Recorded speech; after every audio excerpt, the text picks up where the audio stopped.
From the high deserts and the great American Southwest, I bid you all good morning. Good evening, I suppose, in many areas, many time zones from the Hawaiian and Tahitian Islands on eastward, flyover country, that's us, to the Caribbean and the U.S. Virgin Islands. Good morning out there. South into South America, north, well to the pole, and worldwide on the Internet. This is Coast to Coast AM. I'm Art Bell. And boy, do I have a good show for you this morning. I've got a lot planned. We've got a heavy hitter here. Much like last night's show, only not. Richard Berenson is here. He has a resume about 2 pages long, and I'll give you a little idea of what he's all about.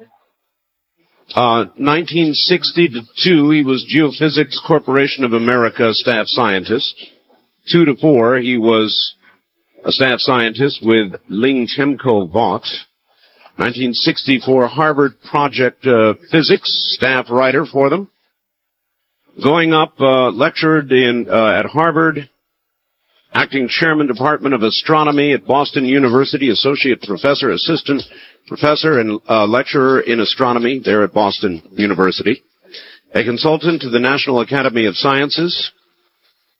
Whew, there's a lot here. A consultant to the American Council on Education. Associate professor on leave, Boston University, the American University. President and professor. NASA headquarters consultant. A professor of physics on leave at the American University, professor of physics again at the American University, and on and on. He belongs to just about, is a member in and belongs to just about every science organization that we have on Earth, I think. He specializes in education and science communication, astronomy, space science, space exploration, the history of science, demographics and workforce planning, management and administration. Very nice resume. Man has about done it all. He is a professor of physics. He is something of an astronomer. All-around kind of guy on space with a view different than you heard yesterday on the program. Then at 2 a.m. Pacific time, we've got yet another physics kind of guy, Stanton Friedman, all the way from New Brunswick, about 4 time zones east of where I am right now.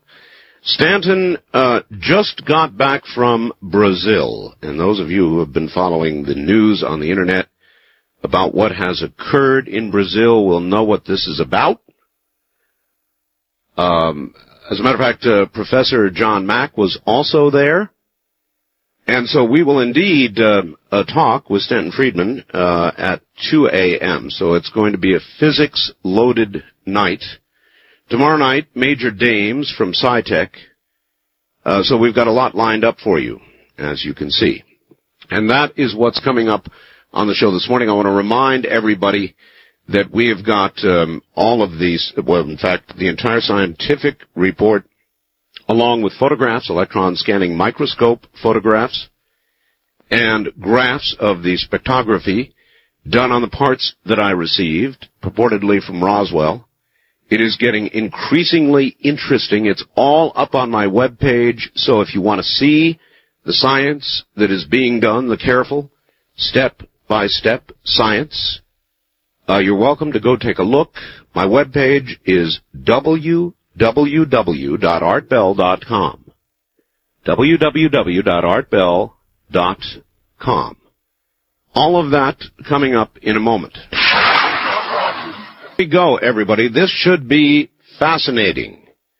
Coming to us all the way from, well, I'm not sure where he is. It is Dr. Richard Berenson. Doctor, where are you, in Washington?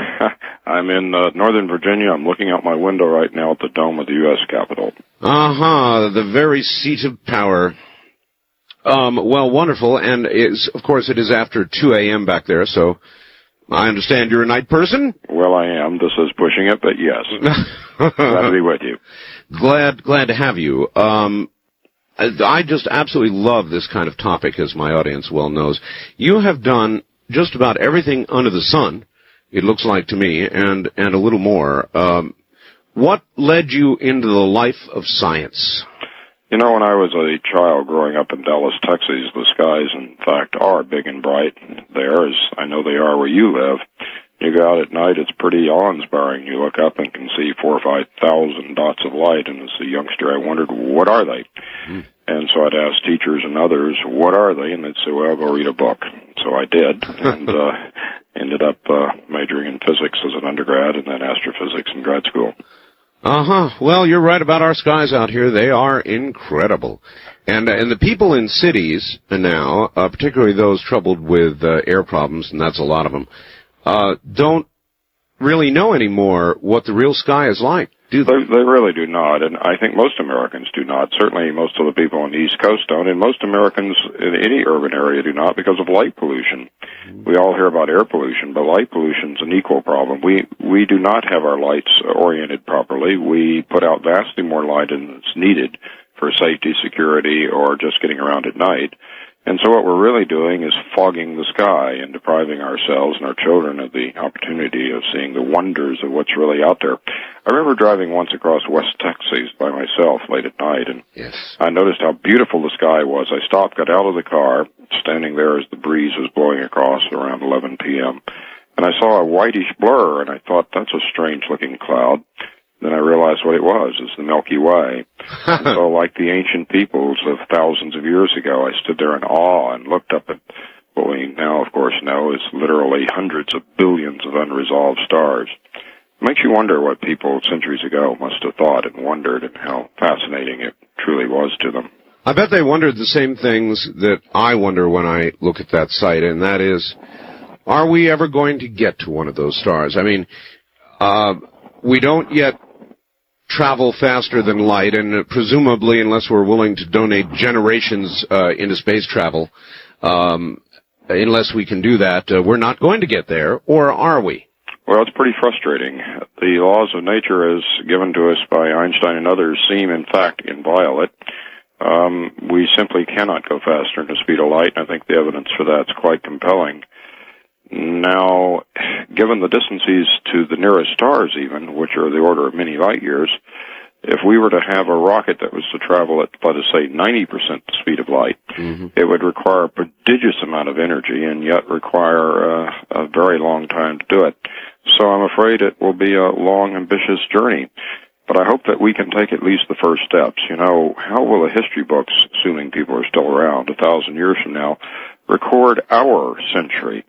Here, for the first time in human history, we stepped off of our planet gently, feebly, to the nearest neighbor, to the moon, and then we retreated back, sort of like a child stepping into the cold ocean and running home again. Yes.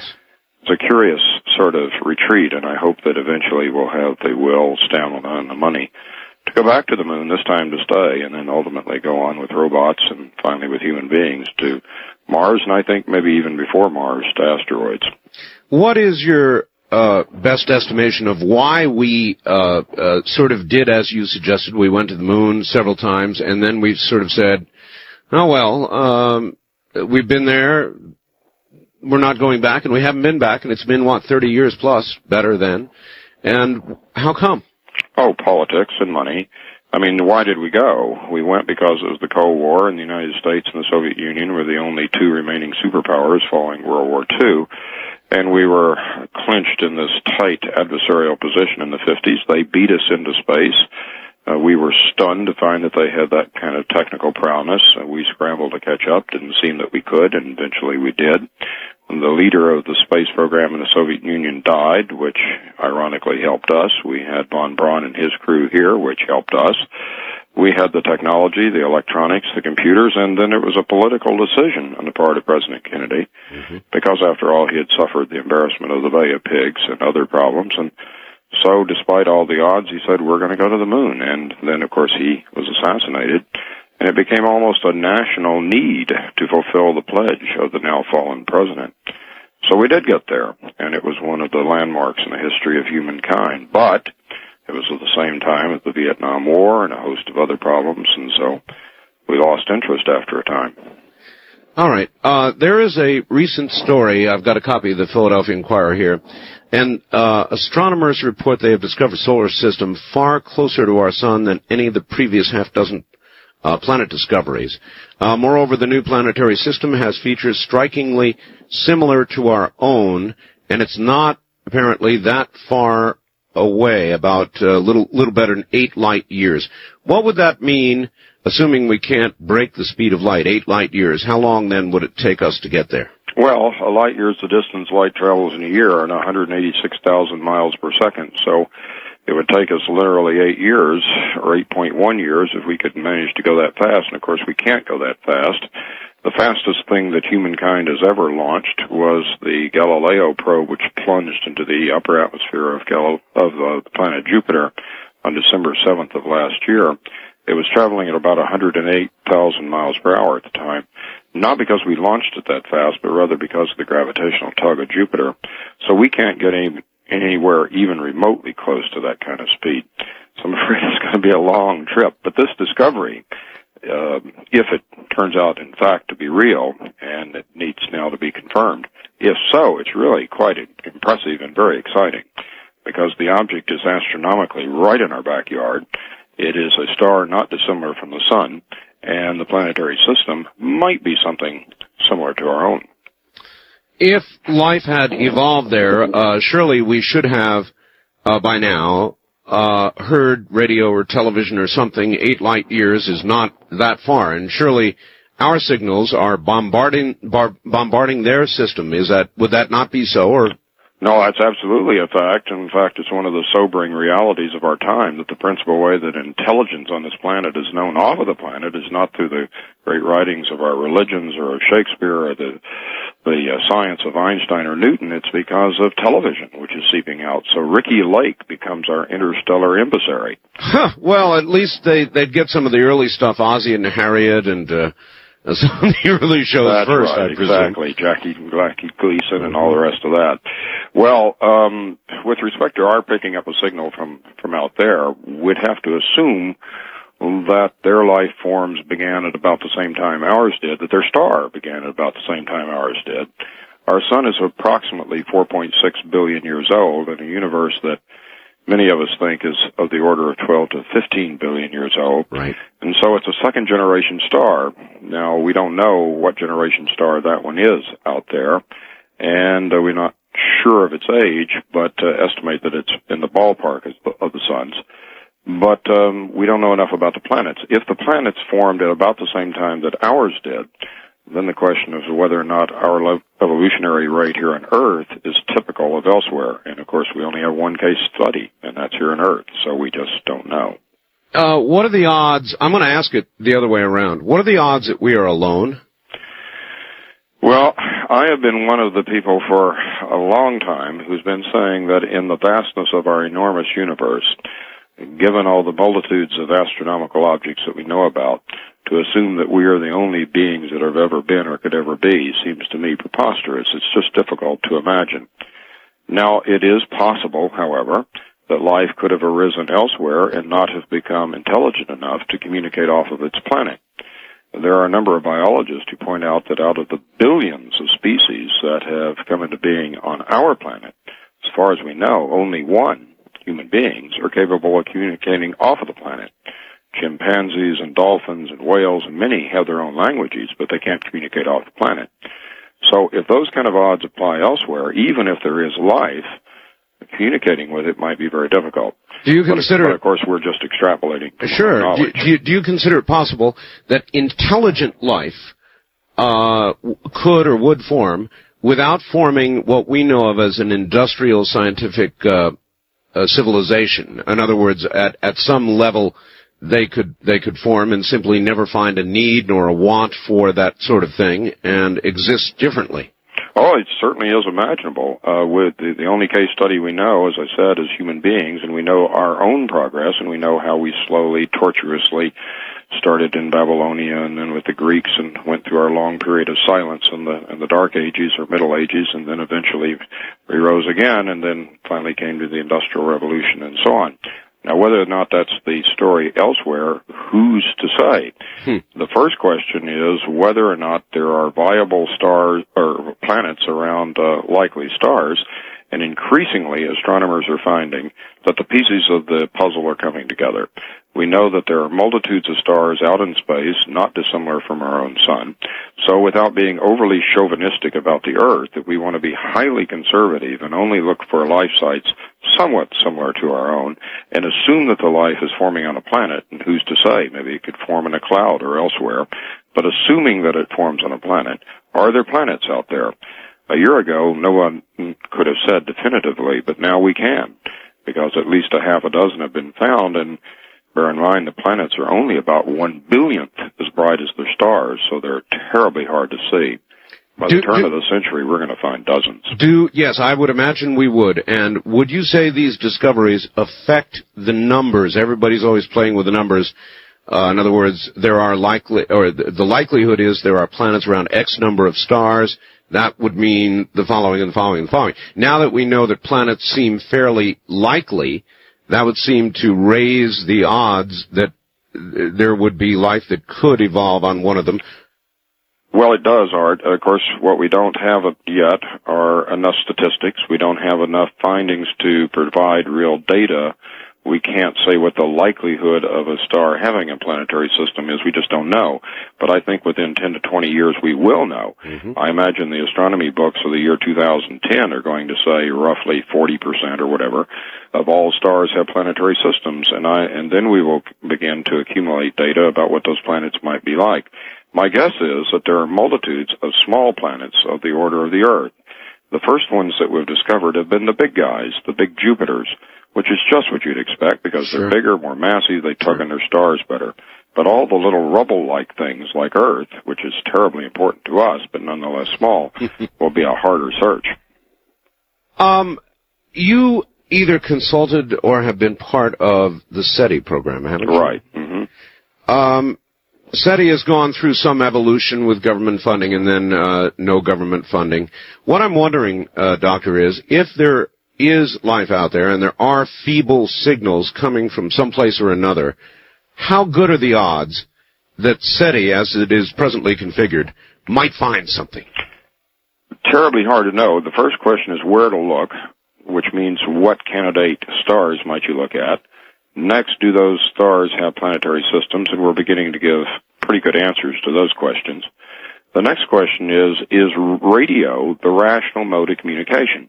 It certainly seems to be to us, because after all, it's part of the electromagnetic spectrum. It is light itself. It travels at the maximum possible speed of nature. It's easy to generate. It's easy to transmit. It's easy to receive. It is not blocked by most of the things out in the universe. It seems like a uniquely rational mode of transportation. On the other hand, maybe we are temporally chauvinistic. Maybe this reflects the fact that we live in this century. Maybe people 1,000 years from now would say, oh, heavens, no one would use radio. What we use are gamma rays. But if for a moment we don't jump to that and we stick with radio because we know it works, we know that nature itself emits radio waves, 21-centimeter lines, for example, of hydrogen, where then do we look and how do we look? Next comes our biggest challenge of all, the tough one. And this is the one that is almost never mentioned in books or articles, and that is when to look. And by when, I don't mean whether it's 10 o'clock tonight or 11:30 tomorrow morning. I mean, should we look in 1996, or should we have looked in the year 1700 or in the year 3000? Because the universe is so old, so big, and the distances are so great, we have to realize the time spans become enormous. It could be that the Earth was bathed in loud, clear, unmistakable signals from intelligent beings, even on planets around the star that was just studied, the one that you mentioned. Back in the 1700s, say. Exactly. And there was intelligence all over Earth, but they didn't have radio telescopes. Obviously, most of the important work in this area then is going to go on with radio telescopes as opposed to the optical, even the Hubble. Oh, yes, absolutely. The problem with optical light is that you cannot transmit it over vast distances of the galaxy. It's blocked too easily by gas and dust and the galactic plane, whereas radio is not. You also have all kinds of problems about keeping a collimated beam. Radio is really advantageous over all of those. It's so easy to transmit. Yes, Doctor, I've got a question with regard to the possible radio reception when we get back in just a moment. This is Premier Networks. That was Art Bell hosting Coast to Coast AM on this Somewhere in Time. Listening to Art Bell, Somewhere in Time. Tonight featuring Coast to Coast AM from June 13th, 1996. My guest, Dr. Richard Berenson. He's a physicist, something of an astronomer. He's been connected with SETI, and we're talking about that, and we'll get back to that in just a moment. To Dr. Berenson, welcome back. Thank you. Doctor, I'm a ham radio operator, so I understand a little bit about the radio spectrum. And the lower frequencies, of course, tend to pretty much bounce off the ionosphere and return to Earth. That which we're on now, AM radio, does it very well at night. Shortwave frequencies do it. And not until you get up, into at least VHF, can you be assured that it'll pass through the ionosphere and keep going out to space. Now, the center of my question here is, what are the most likely frequencies to listen to that would arrive, make it across all this space and make it to Earth? Where would you listen? Well, where most of the listenings occurred is close to 21 centimeters, which is about 1420 megacycles. Really? And the reason for that is where hydrogen, the most abundant element in the universe, has its own natural signal.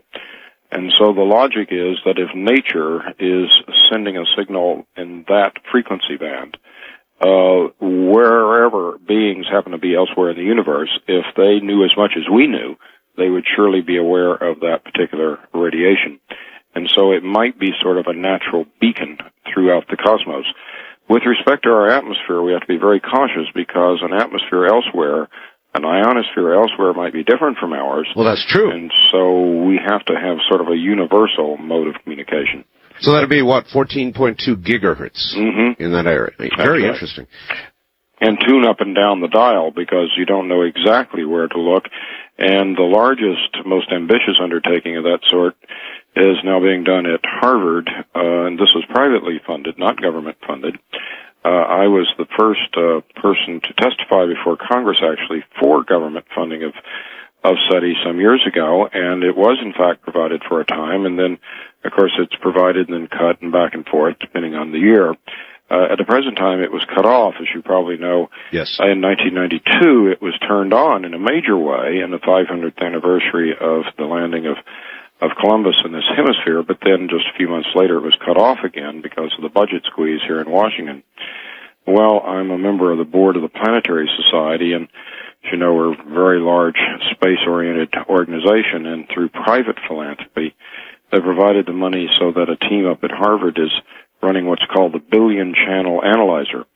So it is scanning up and down the radio dial, literally looking at a billion different frequency bands.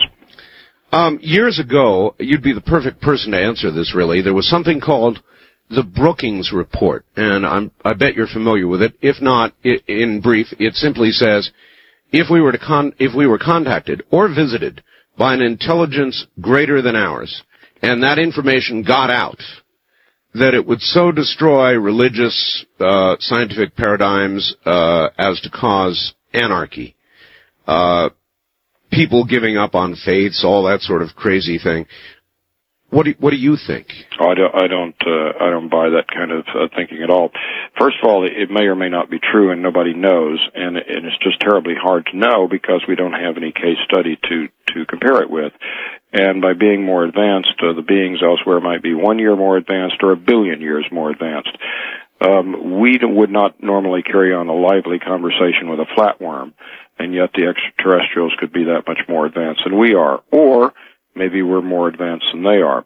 If we assume that we're roughly in the same stage of advancement, or maybe they're only 100 years more advanced, would that be utterly traumatizing to us, and would this be something that we should fear? Just before you answer that, here on Earth, when we have contacted very old peoples. We have generally subverted what culture they have. I don't want to necessarily say we've enslaved them, though in past times we've done that. In other words, greater technological societies have a way of, what's the word I'm searching for? Subverting lesser ones. What makes you think that wouldn't happen in this case? Oh, it could. Or we could be, we could consume for dinner, or we could be put in a jar, or we could be put in a zoo. I mean, there's all kinds of possibilities. Or maybe we would be considered something benign, and they would be advanced enough to where they would not be so bellicose as we and our earthly tendencies tend to be. I just don't know. But with respect to fearing something from elsewhere, one of the things that astronomers, I think, seem to relish a great deal, and I participate in this too, is warning the American people about the potentiality of real doom and disaster. When the comet Shoemaker-Levy 9, for example, plowed into Jupiter a couple of years ago, many of us pointed out that that could, in fact, have occurred here on Earth, and indeed has, in past, occurred here on Earth.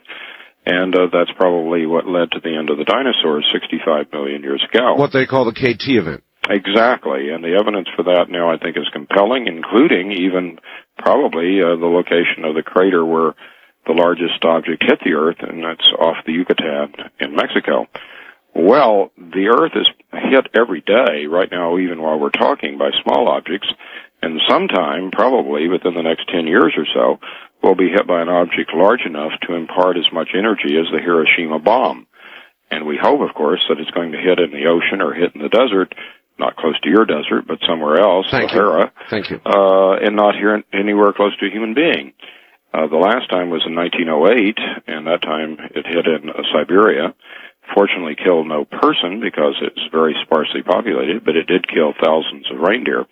The Earth will be hit by such objects as that. So I pointed out only because astronomers point out these kind of potential problems all the time. And I think rather than fear it, it'd be something that we would want to explore.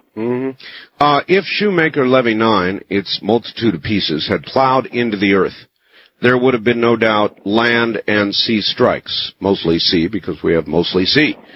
What would the effect of Shoemaker-Levy 9 hitting Earth have been?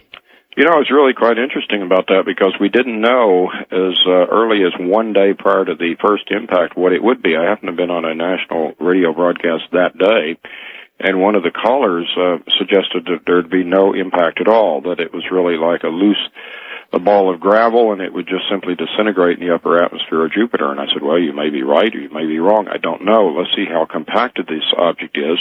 It turned out that that was a fairly small comet that brought enormous damage to Jupiter. Many of the impact sites were larger than planet Earth. Many of them imparted more energy than the total nuclear arsenals of Earth combined. Now, if that had hit the Earth, what would have happened? The first thing that would have happened is acid rain. We know what happens if a large object passes at very fast speeds through the Earth's upper atmosphere. It causes acid rain. So the poor dinosaurs, for example, we think were hit by an object about 6 miles in diameter. Probably first it would be as if huge amounts of battery acid were dumped on your head. And then would have come the fires. And the fires would have been unlike anything that we would have known since. They would have burned not only the trees and the grass, but it would have been superheated, similar to what happened in World War II in the firebombing, for example, in Germany, in which case almost the air itself catches on fire. Yes. And then the winds would have picked that up and spread the smoke, which would have then dropped the temperature, broken the food chain, and the poor dinosaurs would have hit it in many different ways. To say nothing of the tidal waves when the chunks hit the water, the tidal waves could have been far taller than the World Trade Center, rushing inward at it several hundred miles per hour. And if you consider the weight of water, that would have been one heck of a mess. We could have had that happen at Shoemaker-Levy 9. It hit us. Would anybody survive it? Would any human survive it deep underground to rise again like the Phoenix? Very unlikely. However, we know that when the dinosaurs were hit, if our theories on that are right, and I really think the evidence is pretty strong on it, roughly half of the species on Earth were killed. The big ones, the big dinosaurs. But on the other hand, about half survived. Cockroaches survive. Nothing can kill a cockroach, apparently. Apparently. And they are the little guys that sort of burrow down, and they didn't need the food chain that the large dinosaurs did. Mm-hmm. So then what about those who theorize, and there are many now doing it, that man has been here not just this time, but previous times, and that Earth is very old indeed, and that man may have come and gone, or some version of man, any number of times? Possible? Well, I suppose it's possible. A lot of things are possible. The question is, what is the strong evidence? And I have not seen evidence that's compelling in that. I don't presume to be a expert in anthropology or archaeology, but I certainly read about those subjects, and I teach history of science. And the story that I think that we generally present is certainly a very beautiful one, and it seems to me to have good documentation that the universe began about 12 to 15 billion years ago. Our sun is probably a second, maybe a third generation star, so that some of the elements in the sun and in the earth, and indeed in our own bodies, were made in the interior of stars now long dead. Mm-hmm. We could not be alive except for the fact that another star died, and today we are made of its material. The director of the Harvard Observatory once said, "We're brothers of the boulders and cousins of the clouds." Indeed we are. As for the origin and evolution of civilization, we think we're getting closer and closer to that. It appears that given the atmosphere and the early conditions of planet Earth, when acted upon by radiation from the sun and volcanism and radioactive decay and electrical discharge in the atmosphere, we think probably you could have formed the pre-biological molecules necessary in the Earth's oceans to have led to the life. Is that miraculous or is it not? Well, I think it's pretty extraordinary. If you want to call it a miracle, that's no quarrel with me.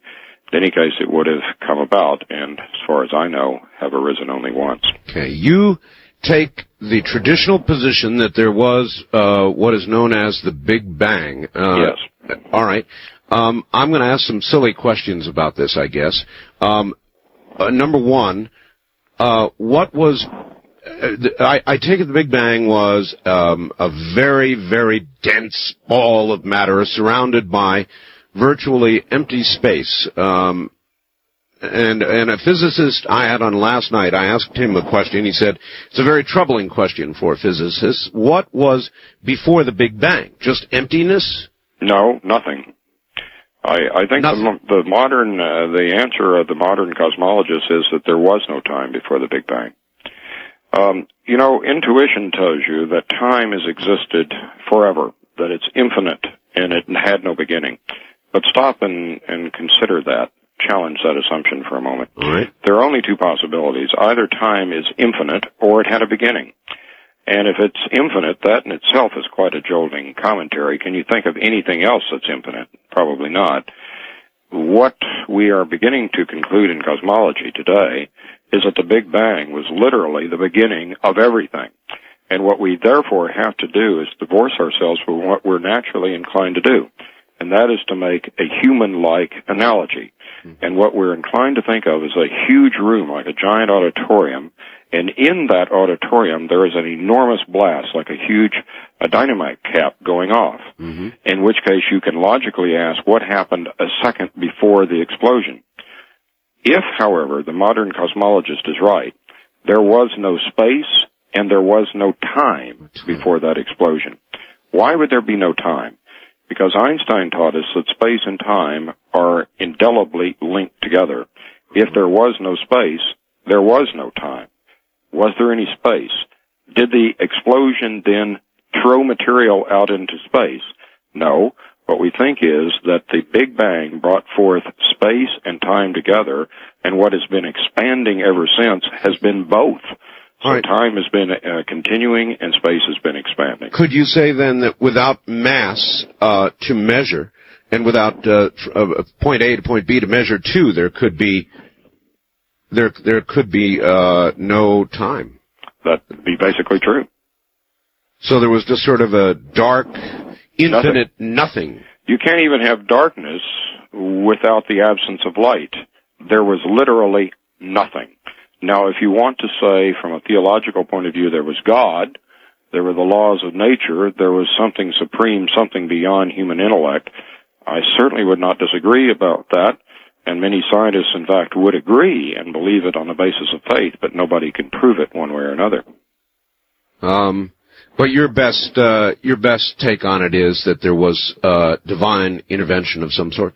Well, if you ask me now as an individual, as a person, I happen to think that the laws of nature are so beautiful, so exquisite, they work so magnificently, and I've seen the images of the distant objects and how beautiful they are. And by the way, just a few hours ago, we've now gotten new images showing the birth of stars wrapped in this birth cloth of gas and dust. Oh, I've seen them. Oh, they're just awe-inspiring. They are. They really are. I've never in my life seen anything like those photographs. Isn't that something? It's very difficult for me to look at that and think it's just random, absolute chance. But that's a personal point of view. So, yes, I do believe that there is some higher form than I understand, and if you wish to call it God, that's fine. Okay. I've got a story here that basically says astronomers are now puzzled by the age of stars, and they seem to have found some stars that are 1 to 1.5 billion years older, they say, than the universe itself ought to be. And under the model that you have described, that would be impossible. It sure would, and this is illustrating what, to some non-scientists, appears to be a real problem in astronomy, and there's therefore something wrong. I look at it the other way around. I see it as a real opportunity for astronomy and physics. In fact, I think it's just terribly exciting. Whenever you come to this kind of strange paradox, what it usually suggests in the history of science is that you're on the verge of a major breakthrough. When you find stars that are older than the universe, obviously there's something wrong. Either we don't have the right age for the universe, we don't have the right age for stars, or both. Or the Big Bang Theory is simply incorrect. Well, that's a possibility, although I think the evidence for it is pretty strong. We can talk about that if you want. I think there's several lines of evidence which are very hard to dismiss. Are you going to talk about the redshift? Well, the redshift implies that the universe is getting larger. It doesn't necessarily imply that there is a Big Bang. I mean, Fred Hoyle over in England, for example, proposed way back in the 40s that there was a steady state model, that the universe has been around forever and that matter is continuously coming into being. Yes, I would agree with the man I had on last night. Yeah, and that was a view that was popular in England and a few other places about 50 or 60 years ago. But I think there is a great deal of evidence to indicate that it is not true. One of the fundamental tenets of that is that what is called the perfect cosmological principle, which says that there was no special point in time. I think many of the people who put forward the idea really dislike the idea of a Big Bang because it has an origin-like sound to it, a Genesis moment, as it were. Yes. And they were trying to think of not only a special place in the cosmos, and, since the days of the ancient Babylonians, we've been struggling to find that we here on Earth are not at the center of the solar system. Our solar system's not at the center of the galaxy. Our galaxy is not at the center of the universe. There does not appear to be a privileged place. And so they're arguing there's not a privileged time either. But, a couple of problems. Quasars, these astoundingly bright, remarkable objects, are all far away. It is not as if... and therefore very far out in time. It's not as if you can find them nearby and therefore close to us in time. And even worse for the steady-state theory was the discovery of the 3K background radiation made at the Bell Telephone Labs many years ago, which led to 2 Nobel Prizes when they interpreted it. We have now heard the radiation. We can hear the hiss even today of the explosion that began the universe. Echoes of the original explosion.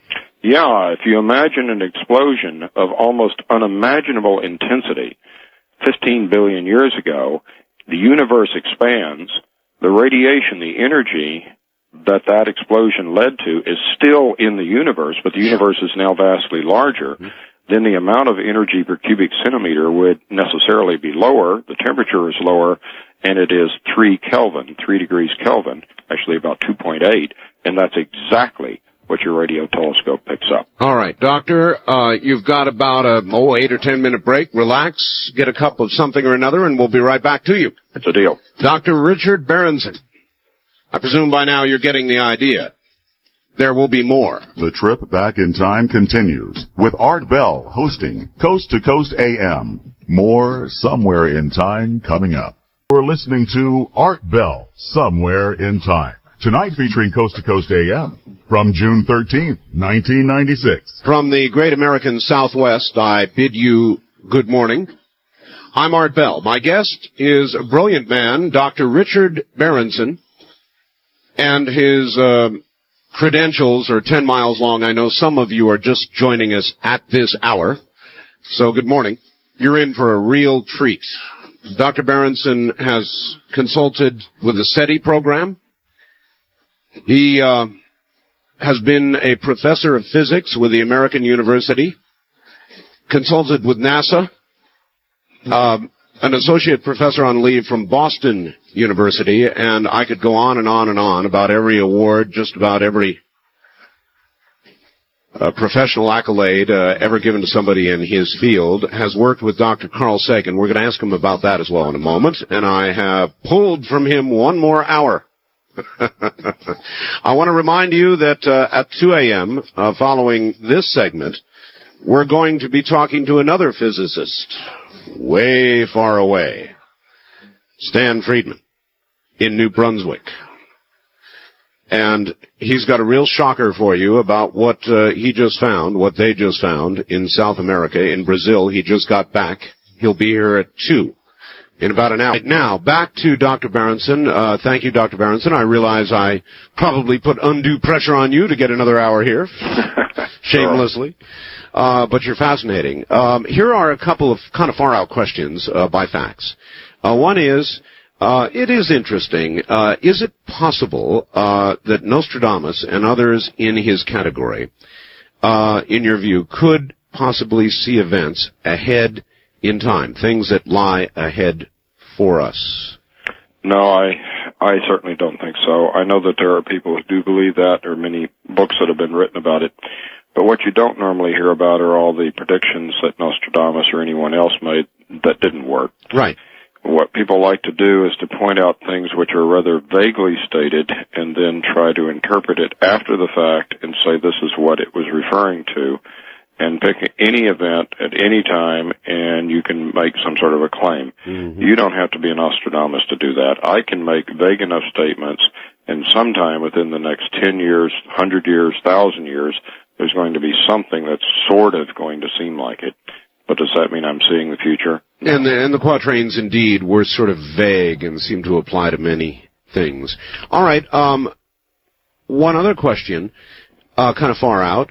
From a physicist's point of view, what is a ghost?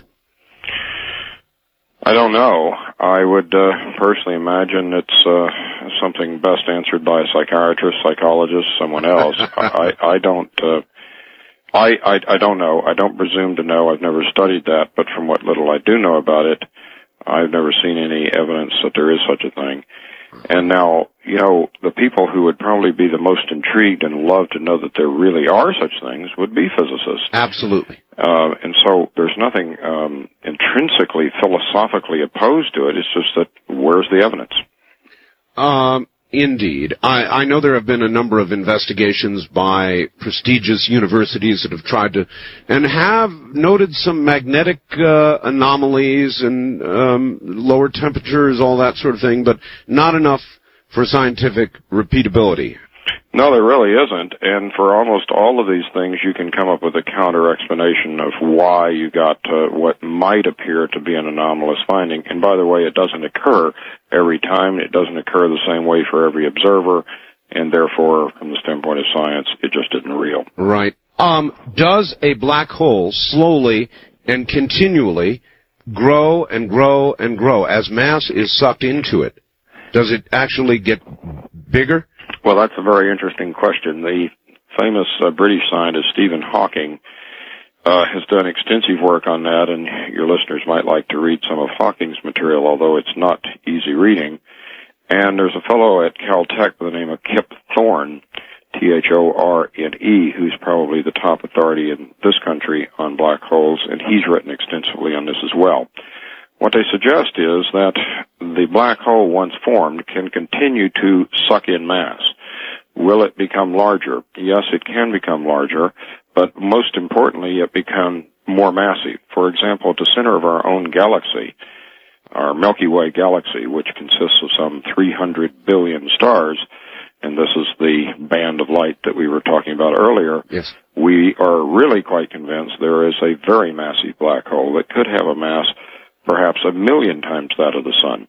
Remote quasars, these incredibly bright, distant, rapidly moving objects that we've seen out in the universe, may be devouring the mass of the Earth something like every 5 seconds. Is it possible that a black hole, after acquiring a certain amount of mass, itself is once again star material? In other words, does it become a recycled sun? No. If we understand it right, it is simply collapsing essentially out of the cosmos. Imagine taking an object which is perhaps 200 times the diameter of the Earth, millions of times the mass of the Earth, compressing it to the volume of the Sun, the volume of the Earth, the volume of the Moon, the volume of a city, the volume of a block, the volume of your house, the volume of your room, the volume of your hand, the volume of a dot. Gone. Gone. Well, that's very hard for us to accept or to imagine, and it gets a little more complex than that because the clock inside of that black hole is not running at the same rate that our clock is running because of the general relativity that I was mentioning earlier on. But in essence, that's what's happening. Now, what happens is that once you reach this threshold where we can no longer see it, in my personal view, the laws of physics as we understand them break down. And I have many colleagues who go on writing equations and speculating about what's going on inside, and that's fine, and I'm glad they do that. But from my point of view, our laws of nature as we understand them no longer apply, and I'm more inclined just to say, I don't know. East of the Rockies, you're on the air with Dr. Richard Berenson. Hi. Hello? Hello there. Where are you, please? I'm in Nashville. Nashville, all right. Yeah, I'm a Vanderbilt student, and we were talking about something in a physics class I took a couple semesters ago, about paired photons that I didn't really understand, and I was hoping your guest could give me a little better understanding of it. It sounded really fascinating. It's if you split a beam of light, you get two photons that are paired, one's up and one's down, and if you flip one, the other one flips instantaneously, faster than the speed of light. Somehow they, one knows the flip. The other one knows the flip. I was wondering if you could explain that. Well, I'm afraid I really cannot because, first of all, I'm not sure that the phenomenon occurs, but I do not know that much about it.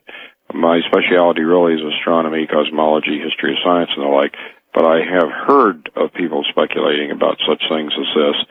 I think, to the best of my knowledge, this is purely in the theoretical realm at the moment with, again, no experimental confirmation.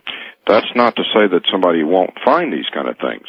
You know, when people first started talking about quarks years ago, there were a number of people who doubted that you would ever find quarks. Well, now we've found this array of quarks out there, things even more fundamental than electrons and protons. Mm-hmm. So maybe we can find that there are paired photons. I don't know. All right. More earthly subject. You mentioned Carl Sagan. What is your relationship with Carl Sagan? Well, he was a brand new young assistant professor at Harvard University, and I was assigned to be his first teaching assistant. He'd never taught before, and I'd never taken the course that he was given, so we made a dynamic duo, but somehow managed to get through it. And we've known each other ever since, and of course he's gone through a difficult time with his health recently, but yes. I hope he's coming out of that. Well, he's a fascinating individual. He must have been, as you said, it must have been an interesting coupling, the two of you. You're both very dynamic. Well, thank you. He has a wonderful ability to explain science in a very understandable and engaging way. And then I was a professor and head of the astronomy department at Boston University for a time, and Isaac Asimov was on the faculty at BU in the biology and medical school, and Isaac and I used to give a number of lectures together, and so a few times we invited Sagan to join us, and now that was a interesting experience. I couldn't get a word wedged in there, but we would try. He has been, and I will ask you about yourself, Dr. Sagan has been at times, seemingly rather unfriendly to the UFO crowd. Oh, I think that's true. I mean, I don't know whether he's unfriendly, but he certainly is not accepting of UFOs, and I think that's true of most astronomers, actually. And I don't personally believe in UFOs. I do believe that there are things sighted in the sky which people don't understand. Unidentified. Unidentified, indeed, but 95% of them end up being explained, and now there's a residual 5 or 10%, which some people want to explain in terms of extraterrestrials coming to visit us. But my personal hunch is that fully 100% are explicable in terms of natural, normal terrestrial phenomena of one sort or another. Mm-hmm. If we are being watched, and there is always that possibility that we are being observed by some group, I think if I were up there observing and looking at the social structure down here presently, I wouldn't land. Maybe not. Is there intelligence on Earth? Yeah. Let's come back in another 5 million years. These folks might grow up. Try it later. Yes.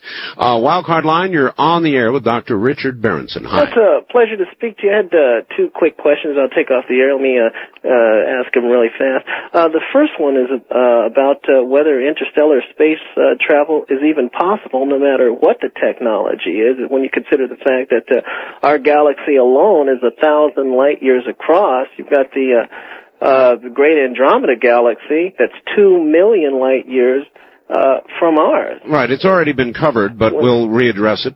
Well, when you look at those types of distances, even traveling at the speed of light, is it reasonable that you can have that?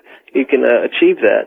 And also, concerning the planet Mars, there are some scientists that believe that there were great rivers on that planet, even a couple of large oceans on the planet Mars. I'd like to know if you believe that, and if that were true, what do you think happened to get rid of those rivers and those oceans? All right. Very good.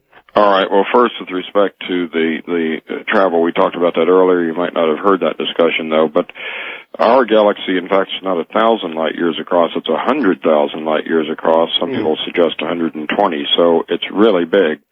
And indeed, we cannot go faster than the speed of light, and even to approach it is quite a ponderous feat.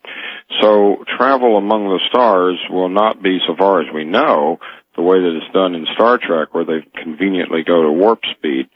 What we would assume is first we will explore our own solar system, but eventually we will send robotic craft. In fact, 4 American-made craft have already left our solar system, as you know, and are traveling now out among the stars, or they will be within a few years as they move further out. You can imagine situations where you actually have human beings aboard spacecraft moving at extraordinarily fast speeds, perhaps using cryogenics, freezing them, keeping them frozen in some sort of state to extend their life expectancy, who knows. Or maybe you have whole generations of people who never lived back here on Earth, but are born in the spacecraft. They go through their lives, they have their children, they die, their children continue. Or maybe you build outposts, and it's not a matter of something where you take a trip like flying to Chicago and back, but this is something which is generational in occurring because it is truly that epic-making in scope, so that it involves literally thousands of years of outward expansion and travel. With respect to your second issue about Mars, yes, there's a great deal of evidence that Mars used to have flowing water. The images which came back from the Viking spacecraft taken in 1976, which was the United States bicentennial, so we sent 2 spacecraft to land there, and also 2 orbiters, really provided, I think, very strong evidence that there used to be heavy flooding on Mars.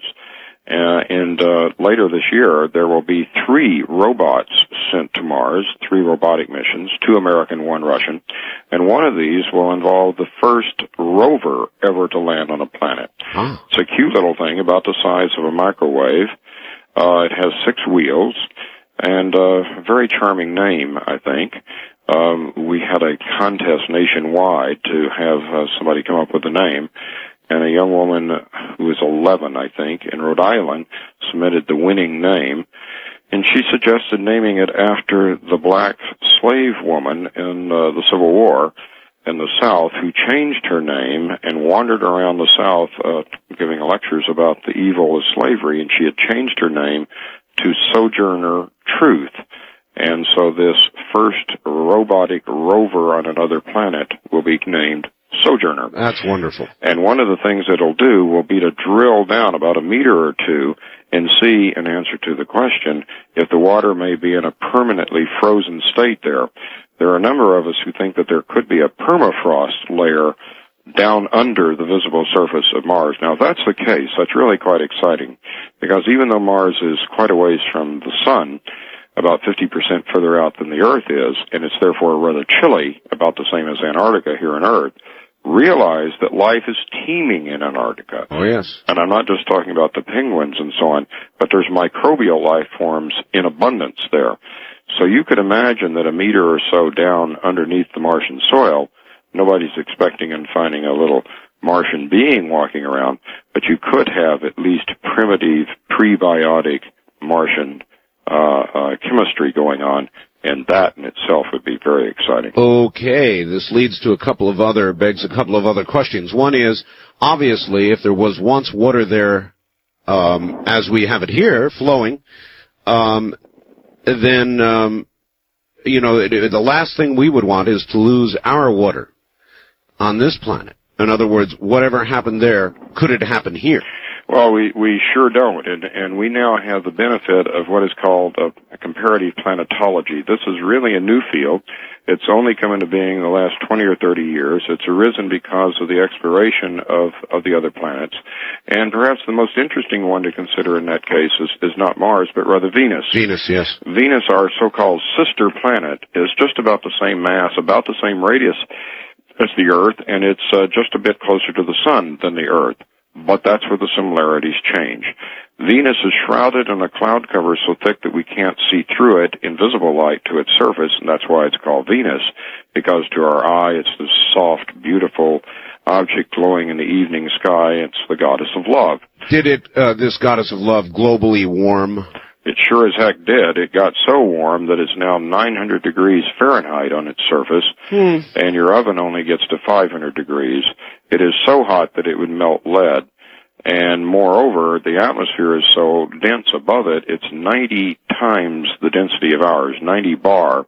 So it'd be something like going down into the ocean at 300 feet, and you know what the pressure is if you go to the deep end of a swimming pool. Now imagine going to 300 feet. And it's a pretty obnoxious place. A true ear-popping experience. It is. Now, how did it get to that? How did it get to that dreadful state? We think that what happened was that in the early days of Venus, there was a volcanism, and the volcanoes blew out carbon dioxide, and they blew out nitrogen, they blew out water, and many other things, and that's what volcanoes typically do. Mm-hmm. The water, however, because Venus is close to the sun, broke apart. And the little hydrogen atoms, the lightest elements of all, were moving around so fast that they simply escaped from Venus.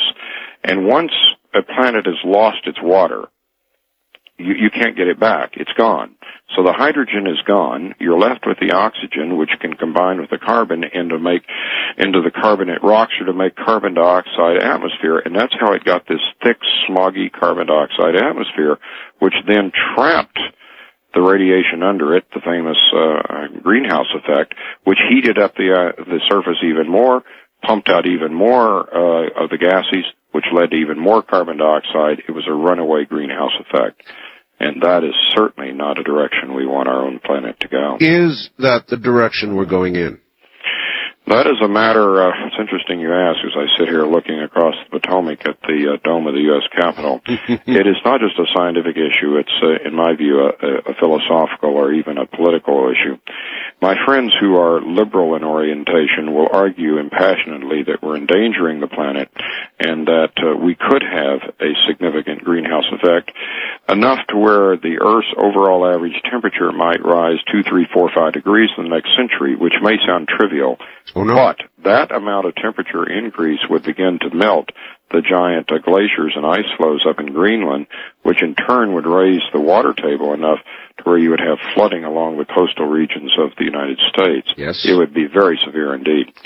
My conservative friends and colleagues claim that the industrialization is not that bad and that, in fact, volcanoes and other things pump out these materials all the time. That we don't have the power, and it's egotistical to imagine we do, to affect the environment. Which school of thought, scientifically, forget the politics for a moment, do you accept? Oh, I accept the former. I really think that the evidence is pretty compelling that since the beginning of the Industrial Revolution, we have been pumping out these greenhouse gases, and I think the automobiles and the factories are today. I'm not an alarmist. I'm not suggesting that we stop industrialization, for heaven's sakes. I don't want to turn us into a third world nation.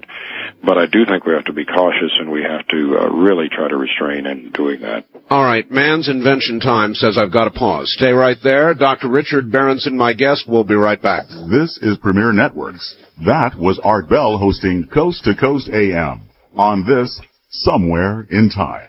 Premier Networks presents Art Bell, Somewhere in Time. Tonight featuring Coast to Coast AM from the 13th of June, 1996.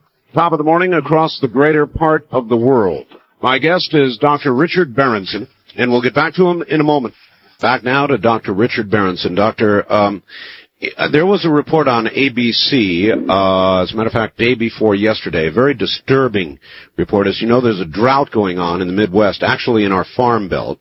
And they say now scientists are suggesting that our farm belt may be in the process of turning into a desert. Have you heard that? No, I haven't, but those kind of things have happened before, and they can happen again.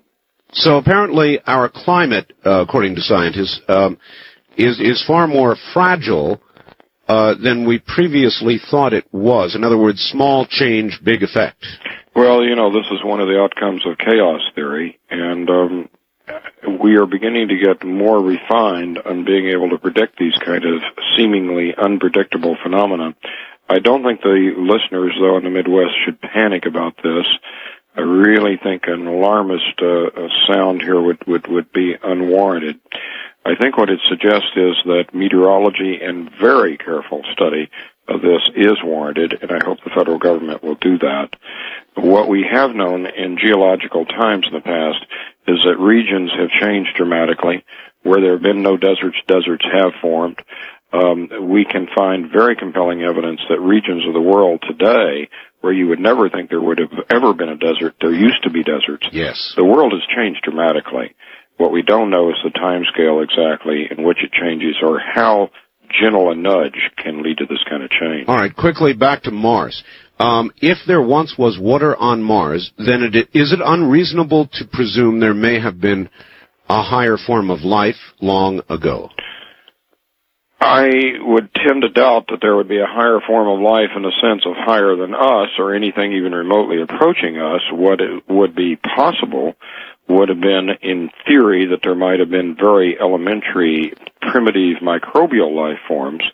If there was ever the conditions that it would have been warm enough, and by the way, it's pretty chilly there, and you would have had water, it would have been several billion years ago. Mm-hmm. But then the weather changed, and it would have frozen. And so then you could reasonably wonder what happened with the water and what about the outflow channels. We think that there were volcanic eruptions, perhaps, which heated things up, melted the water. That allowed these outflow channels, which we can now detect, and you can see where the water flowed. It then refroze. And Mars, as far as we can tell, has been in a permanently frozen state for a very long time. And we think that the water that used to be there is still there, but it's just down under the surface. All right. Here's a pretty far-out question. Would it be possible, assuming that we could find a planet that would lend itself toward this possibility, to, in effect, take a sterile but workable planet, and mold it, terraform it, if you will, into something that would be friendly to human beings? Oh, it absolutely is possible. The question is whether or not you want to do it and who's going to have the authority and right to do it. The United States does not own extraterrestrial objects. No nation does. By international law and international agreement, no nation can. the U.S. was the first country to send human beings to the moon, and we planted our flag there, but it was done only symbolically. And then we left a plaque saying that we came in behalf of all humankind. But wait a minute, you're saying this means we don't own the moon? Certainly not. And the Soviet Union, by the way, had gone there before we had, something that most Americans have now forgotten. There was no Soviet cosmonaut aboard, but they did have a craft that got there before we did. Probably planted a little flag magnet. They might have. Who knows?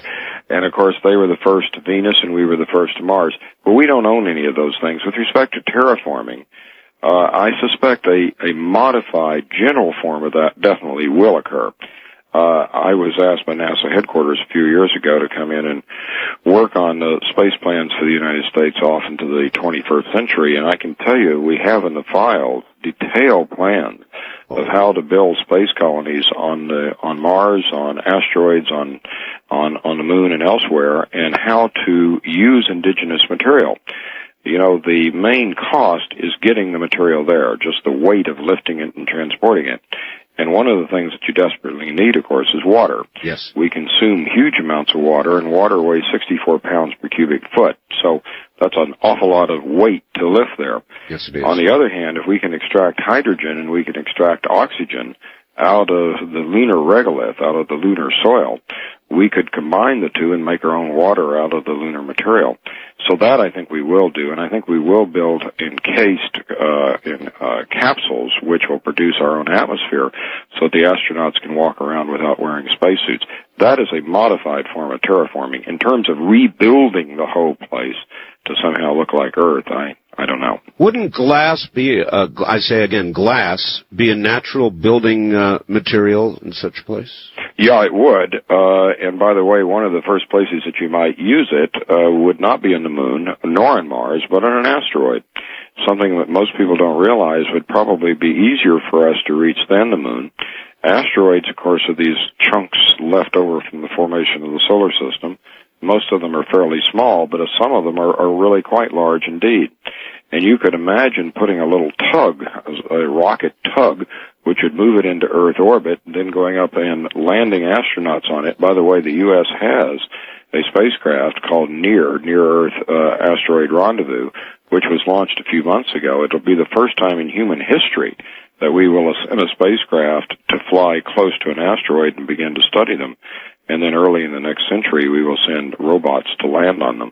So we're not talking about science fiction a century from now, but say 10 years from now. All right. Wild Card Line, you're on the air with Dr. Richard Berenson. Hi, where are you, please? I'm in Honolulu, Hawaii. My name's Jerry. Hi, Jerry. Yeah, Doctor, you just hit just about on the question I was going to ask. Why don't we take, when we know some of these asteroids and these comets are coming by in our proximity, why don't we hitch a ride on these asteroids or comets with a beeping device or some type of sensor device that can send back data to the United States, to the world, to us here, on their travels? Actually, that's really a very good point, Jerry, and indeed we intend to do that. And one of the things which is on the drawing board to do early in the next century is to send a craft, think about this, it's really the stuff of romance, to fly alongside a comet. And a comet, as you know, is this iceberg which is in orbit around the sun. And as it approaches the sun, it begins to defrost and forms this long filamentary tail which can stretch tens of millions of miles. Well, we flew through Halley's Comet in 1986, or rather the Europeans did, but this would give us a chance actually to fly it along with it throughout its entire course. We have just not yet studied very well these near-Earth passing objects, and we really should, because it's a terrific opportunity, and they could be life-threatening as well as life-giving. Some of the organic material in your body came from comets that fell on Earth, and the next time you get a drink of water, ask yourself, where did the water come from? And you say, well, it came from the reservoir. Yeah, and where did it come from? Well, it came from the rain. And where did it come from? Well, it came from volcanoes that blew it out of the center of the Earth. But where did it come from? Well, we think that much of it, in fact, came from comets falling on Earth. Like the comet that they just found, they didn't know where it came from, or comets that we know come by every 2,000 years or so. Why not hitch a ride on one of those? Because they go so far out into the solar system and the data and stuff like that it could retrieve while traveling and send back that data to Earth. Well, that's an interesting idea. In other words, hitch a ride along on a long period comet. I think one of our problems on that, though, Jerry, is just the orbital mechanics of achieving it. You have such a very short lead time. You don't know when those long period comets are going to come. You have absolutely zero warning. You don't know that it's going to come 2 years and 3 days from now. The shorter period guys are all tabulated in books, and we really know their orbits really quite well. And in order for us to send a probe so that it could go into the right kind of trajectory and latch onto it or travel with it, we'd really have to plan that many, many months in advance. And, for example, the comet that came by just a few months ago, we had a lead time of all of about a month or so. By the way, surprise of the detection of X-rays being emitted by Hayataki? Absolutely. I mean, nobody expected anything like that. And moreover, you know, this is a very bizarre comet. Its chemistry is now suggesting to us that either it's of a class of comets that we know virtually nothing about, or, even more interesting, it's maybe not a part of our solar system. Ooh. Maybe this is a comet that got captured by our solar system and was not originally a part of our own. What about the comet yet to come? I think in about a year, less than a year, comet Hale-Bopp. Actually, it's up there right now. It's difficult to see, but it can be seen. And I know you are quite a computer buff. I am. There is a homepage for Hale-Bopp, and also the Sky and Telescope magazine has a homepage, and you can obtain the coordinates for it. And so anyone who's listening who's an amateur astronomer and like to take a look, you can find it. It is about the 7th magnitude, which means that it is too difficult to be, you can't see it with your naked eye, but you can see it easily with a pair of binoculars. It is best seen, however, in about 6 or 8 months. It'll be a delight, I think, by January or February of next year.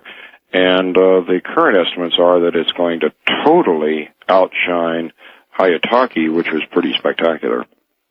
I'm not sure whether anybody's thought about this, but I would like to ask Dr. Berenson. Doctor, we've talked about black holes. Could there be such a thing, Doctor, as miniature black holes? Well, that's certainly been an interesting hypothesis. It's one that Stephen Hawking in England has written about.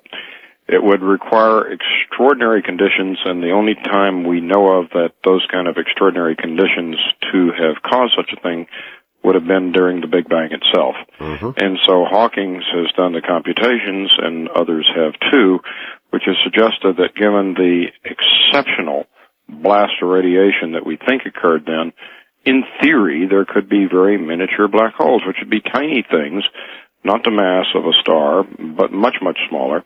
So far, none have been found, but they're fascinating to think about because they could be anywhere. They could be floating right through our own Earth. Well, that's my next question. If we should run into even a miniature black hole, theoretically, what would happen? Well, it would penetrate through essentially anything it wanted.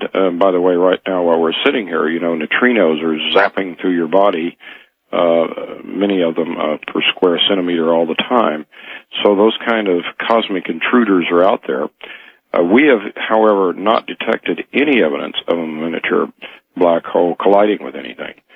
So you would think that eventually you would find some kind of evidence of it. Would it just cut a hole straight through the Earth? Well, yeah, or it would cause some sort of an explosion as it sucked the matter into it. But in any case, you should see some kind of disruption. You should see some sort of gravitational perturbation. You should expect to see a planet wobble. You should expect to see something. Yikes. And maybe we haven't been looking long enough, or maybe the effects are too small for us to detect. But so far, no evidence. Nothing to look forward to, though. No, not really. There are a lot of bizarre objects out there. You know, we were talking about black holes earlier. The notch before a black hole, of course, is a neutron star or a pulsar. Oh, they're fascinating. Unbelievable, extraordinary, and talking about what happens if you were to hit one. If you were to take a piece of a neutron star the size of your fist and suspend it over the Earth and break the suspension, then it would rush towards the center of the Earth. It would crash through your floor. It would rush through the granite underneath you. It would just keep plunging through the Earth because its density would be so much greater than that of the Earth. it would move with the same freedom that your hand moves through the air right in your room. Wow. It would go right through the center of the Earth, rush all the way to the far side of the Earth, say to China, turn around and bounce back because of the gravitational tug. It'd be like a big yo-yo going up and down. That would be very bad. How fast does a neutron star spin? And as it spins, it generates, does it not, radio waves? Yeah, and its rate of spin depends upon the object, its mass, and so on, but they spin exceedingly fast. They might be of the order of turning around its axis once a second, or maybe even 100 times a second. So you have to imagine an object which is initially 10 times perhaps the mass of the sun, now collapsing down to such a small, compact, rapidly rotating object that it can spin around 100 times a second. Quite amazing. Aren't they kind of like radio beacons in space? Well, our theory is that as it compresses down, it squeezes its magnetic field so that it spurts out, as it were, at both the north and south pole, and it's what we call the lighthouse effect. As this thing wobbles around in the same way that you see a lighthouse beam only when it sweeps by you, and you don't see it all the rest of the time, you would see this pulsar only when its beam sweeps by you, and then a second later, by it goes again. East of the Rockies, you're on the air with Dr. Richard Berenson. Hi. Good morning, gentlemen. Good morning. Where are you? Wisconsin. All right. Art, you just basically asked my question here, but I was wondering how large this last Japanese comet was. And, well, they say, Hale-Bopp is supposed to be the size of a large city, is it? Do you, those are both good questions. Yes. What about the size of these two? Well, first of all, we have to define what we mean by the size of the comet. A comet has a nucleus, which is this frozen sort of dirty iceberg, and that's what you're referring to. And being typically of the order of a few miles in diameter, it's about the size of a good-sized comet. Once the comet starts approaching the sun, though, it begins to defrost, and it forms a coma, and that coma becomes substantially larger, and then it forms the long filamentary tail, which, of course, is the most dramatic part. So far as we can tell, Hale-Bopp is intrinsically a bigger comet than Hayataki was, and given the amount of activity that it's already showing, this thing could be really quite dramatic, and it's not just a matter of seeing an impressive sight in the sky. Realize you're seeing an old ancestor coming back to visit us. It is the very stuff of which we ourselves are made, and more than half of the cells in our body, after all, is composed of water, and that water, in part, is a comet. So you're drinking a comet. We're made of this stuff, and comets back in the formative days of the Earth, 4.5 billion years ago, pounded into this planet. We're really quite convinced of that. And some of those comets brought with them organic molecules. And we ourselves are in part are made not only of the water, but probably even of the organic stuff itself. Doctor, as a comet approaches our sun and this defrosting process begins, is there a possibility that a piece of it will break off? And if so, would that piece maintain roughly the same trajectory as the main comet, or could it assume a different trajectory? Well, it gets a bit tricky. Comets have been known to break apart, in fact, as they swing around the sun. After all, a comet's using itself up. Yes. Every time the comet goes around the sun, it's using up some of its material, so it has a finite lifetime. Halley's Comet has been recorded back for many centuries, but it eventually will die because it'll just use itself up. As for breaking off, there have been a few cases of comets going around the sun being tidally disrupted, breaking apart, and ending up as two comets as they come around the other side. There have also been some comets that have actually collided with the sun. They've been going in an orbit which would swing them around, but then they get perturbed by something, by a planet or something, which moves them into a slightly peculiar orbit, and they never make it around. They crash into the sun and they're gone. So, I assume when they hit the sun, it would just gobble them up and not even think twice about it. Oh, they're vaporized. I mean, you got an ice ball going into a fire. Not a happy thought. All right, my friend, we are out of time, and I'm sure you're probably very glad of that. You have really been a joy to have on the air, and I would like someday to bring you back again. Well, I'll be happy to. I enjoy your program. You're a great host. You have great listeners. I'm a little tired at the moment, but let's try it another evening. It's about 5 o'clock back there. It is indeed. I just heard my newspaper hit out front. All right, well, time to go pick it up. Doctor, thank you so very much. All right. Take care. Good night. Dr. Richard Berenson, and I just know you've enjoyed that. What a wonderful, wonderful 3 hours. Don't touch that dial, because we have another physicist, an atomic physicist, coming on next. He's Stanton Friedman, and he has some shocking news for you from Brazil. He's just back. That's coming up right after the top of the hour. A full scientific report on what are affectionately being called Art's parts, along with electron scanning microscope photographs and the spectrography charts, all up on my website right now. Be sure to take a look and comment for us. It is www.artbell.com on the World Wide Web. www.artbell.com. We'll pause here at the top of the hour, and a big piece of important information upcoming. Stay right there. The trip back in time continues with Art Bell hosting Coast to Coast AM. More Somewhere in Time coming up. Now, we take you back to the past on Art Bell Somewhere in Time. And in just a moment, we will travel across 4 time zones from where I am to Fredericton, New Brunswick in Canada, and a nuclear physicist named Stanton Friedman. And he has got some really, really interesting information for you, and I'm going to let it unfold en natural in a moment. All the way now to Fredericton, New Brunswick. Interesting place. Stan Friedman, welcome to the show. He says as he pushes the button. There you are. Stan, welcome to the program. Glad to be on. Incidentally, you have to answer a question for me. When you say CBC Radio Network... I know. Hey, I'm up here where we have CBC. I know. I frequently will say the American CBC. Okay, I'll buy that. I'm an American and a Canadian, so I can work both sides of the border. Why, that's a good question. Why do you choose to live where you live, Stan? Well, after all, I live near San Francisco. Doesn't everybody move from there to Fredericton, New Brunswick? It's easy, Art. My wife's from this part of the world. She's one of 9 kids, and there are a lot of family back here. There was none in Northern California. And, people say, gee whiz, the winters are rough. Well, they're not too bad. We have 2 seasons here, winter and 2 months of poor sledding, and it's a great place to raise a family. And, I really don't miss some of the California advantages like big earthquakes, drive-by shootings, drugs, smog. I don't need to tell you about living away from some of the advantages of big city life. Yes. And I travel all over the place anyway, and I'm near the American border.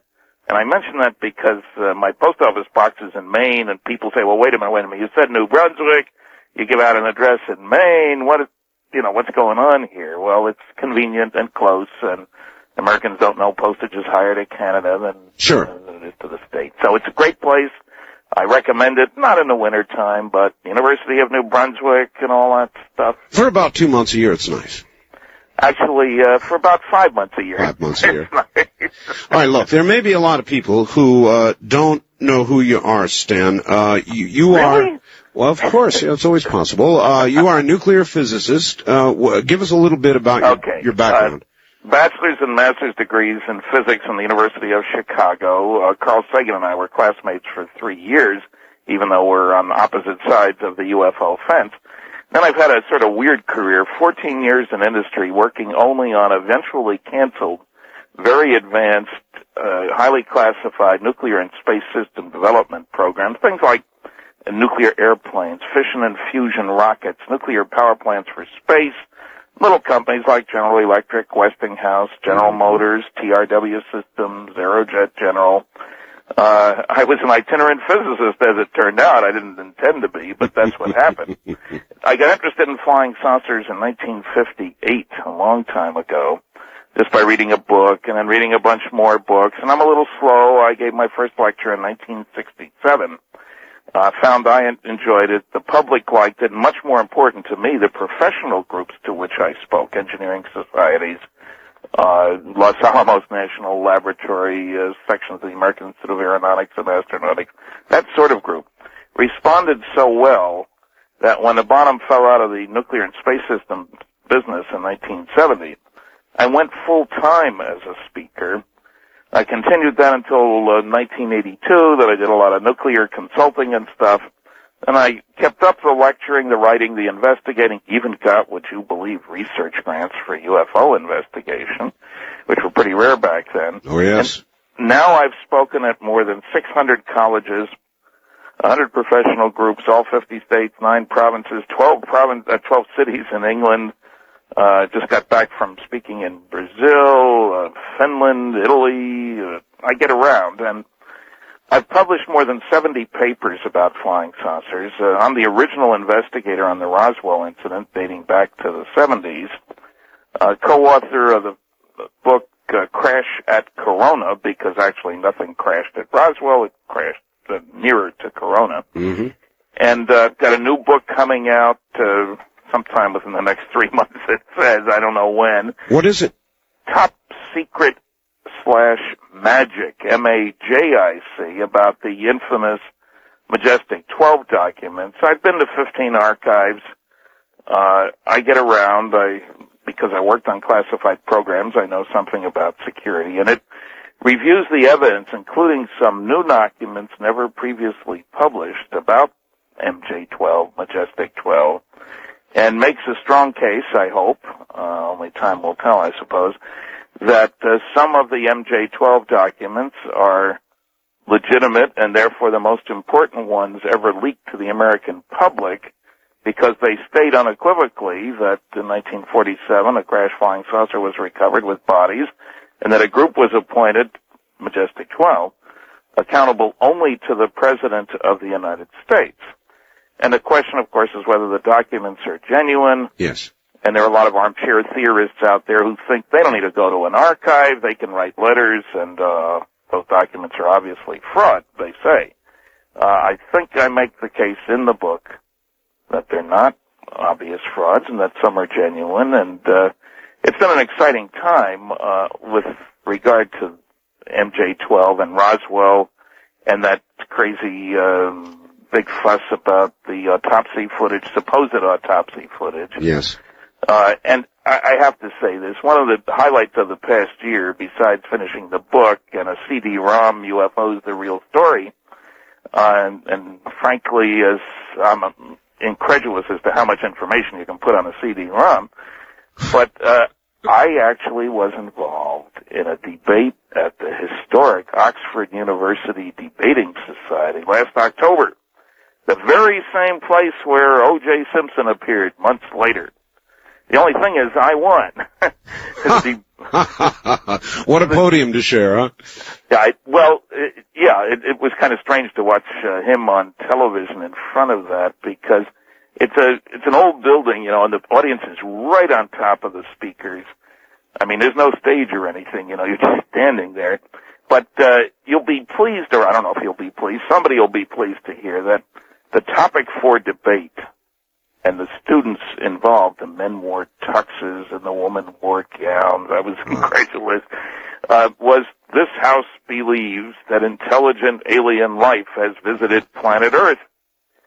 And several of the students were speakers who knew absolutely nothing about the subject, but were very clever in their speaking. Oxford prepares politicians for future life, Indeed. And I was the anchor man. The man before me on my side was a solicitor who has worked with a lot of abductees. You mean they didn't get Phil Klass over there? No. The opposition was a writer, a very clever writer, who also seemed to be ignorant of the facts. I presented slides for 20 minutes.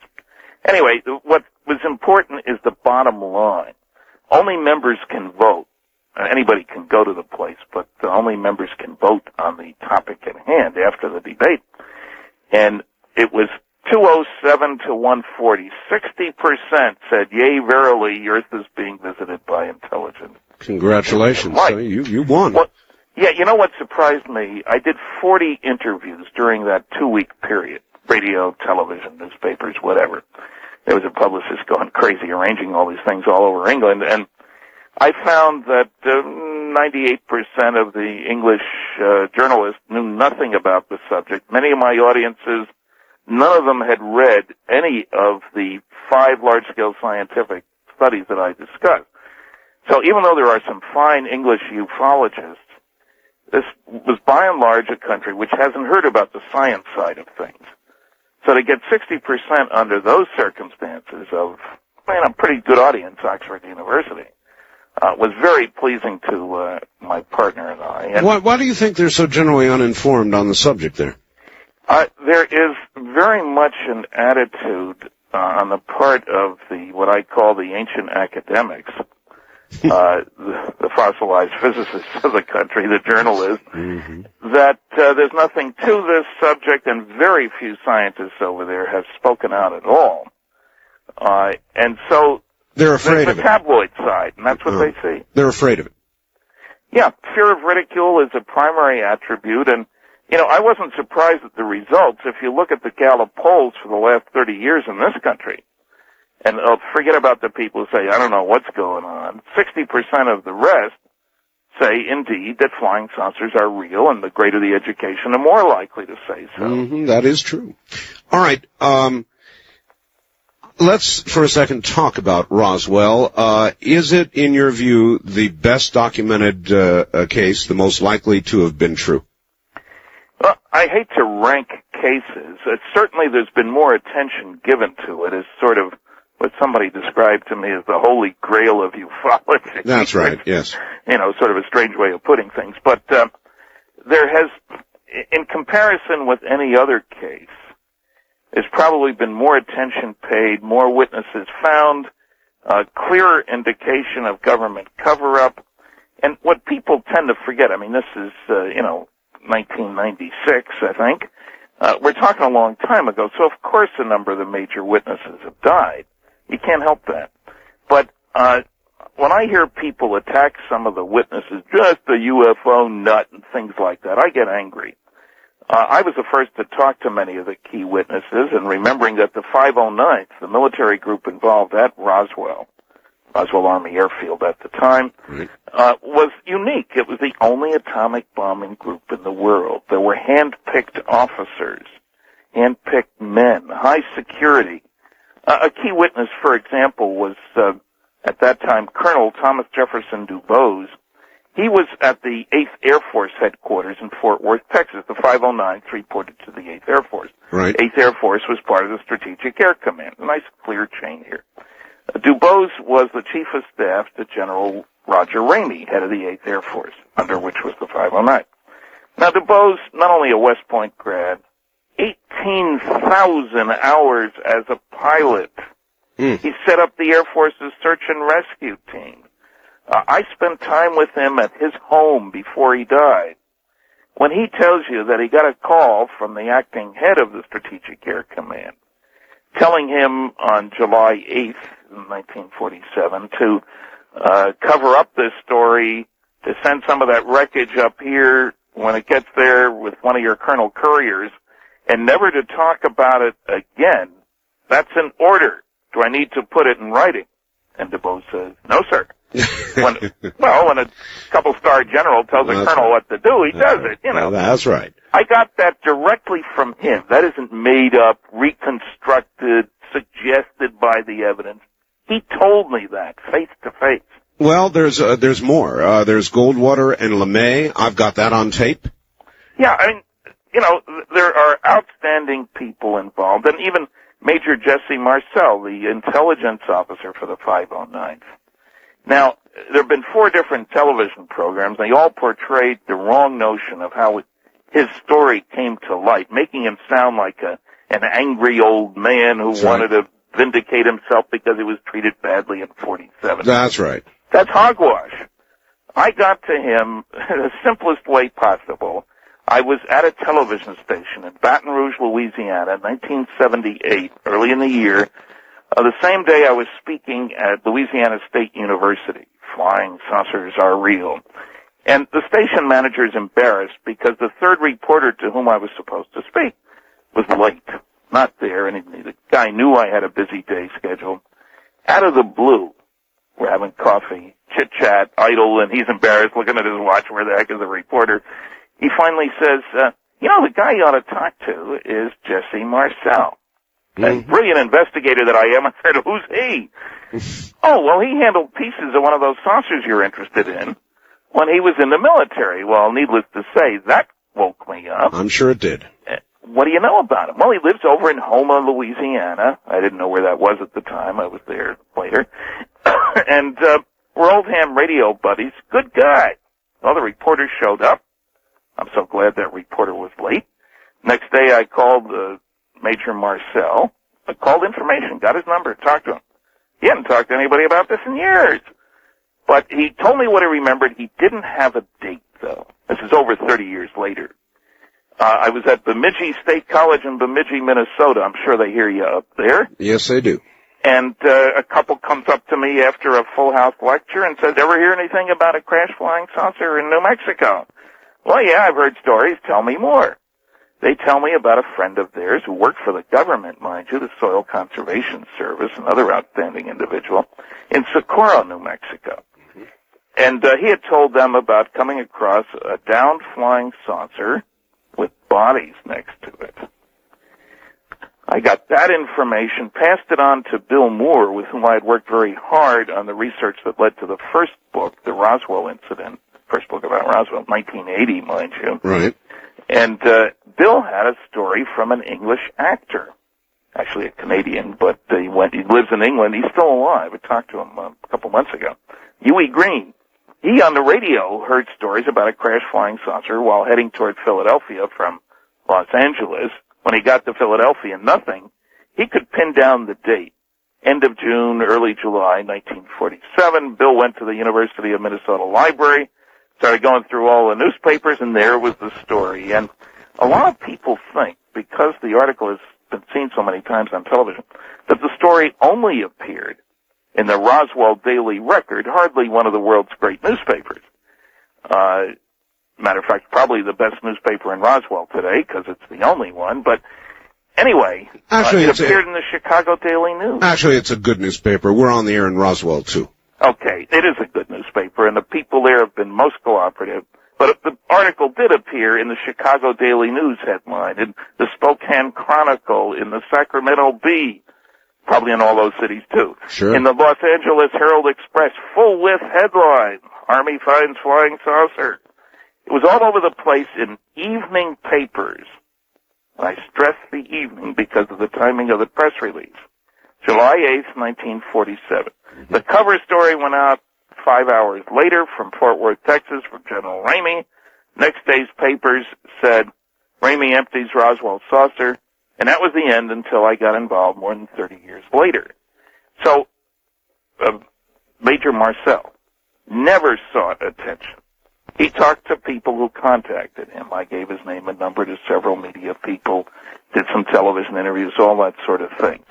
But he did not seek attention, and a noisy negativist in England said, Major Marcel sold his story to the National Enquirer, which is hogwash. There was an article in the Enquirer, 1980, after Bill Moore and I had talked to over 60 people. The Air Force, the villain in the piece, if you will, which has been playing hardball about Roswell the last couple of years after totally ignoring it for 40-some years, tells us that the story came to light when a tabloid, the National Enquirer, carried an article saying that Major Marcel was claiming that he recovered wreckage of a flying saucer in 1947. Also in 1978, a UFO researcher, Stanton Friedman, they can't say nuclear physicist, you see. That would spoil the story. Yes. Began looking for other witnesses after meeting with Major Marcel. Well, the Enquirer article was 2 years after the story began. We'd already talked to 60 witnesses. I don't get my research ideas from tabloids. But, you see, that tabloidizes the story, and therefore we can ignore it. That's right. But in your best estimation, the evidence leans heavily toward the fact that it did occur.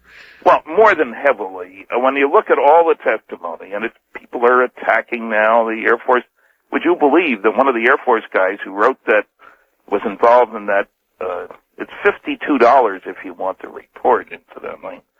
GPO has to make a buck or two. Sure. It's about 1,000 pages. It's the Roswell report, Truth versus Fiction in the New Mexico desert. Unfortunately, the Air Force provides the fiction. All right. On that note, hold tight for a minute, Stan. We'll be right back to you, and I have Roswell-related questions, as you might well imagine, coming up next. You're listening to Art Bell, Somewhere in Time. Tonight featuring Coast to Coast AM from June 13th, 1996. Years, Stan, there have been a number of things that have been said to be Roswell artifacts, pieces of the crash craft and so forth.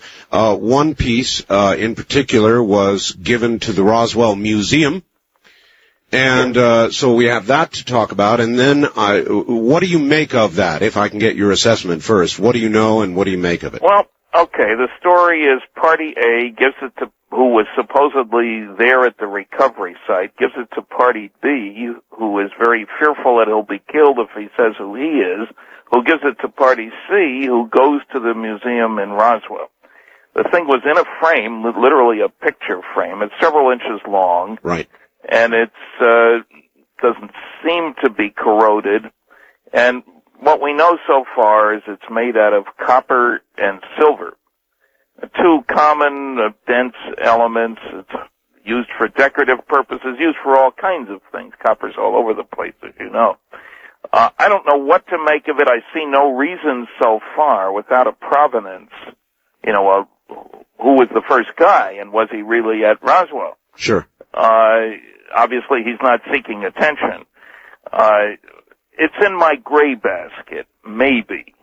Now, I better stress that there is one story about a piece of a crash saucer, which leads me to believe that there are pieces out there. One of the reasons I've approached these with kind of an open mind. There was a pilot at Roswell Army Airfield called Pappy Henderson. He was a World War II pilot, more than 50 missions in Europe and all that stuff, and he was in charge of ferrying supplies to the nuclear weapons test conducted on Operation Crossroads, 1946. 509 was involved in that. So he obviously was highly regarded. He even had to fly the VIPs who were out there for the test. There was a bomb let go underwater and one above the water out there. Nobody killed in these tests.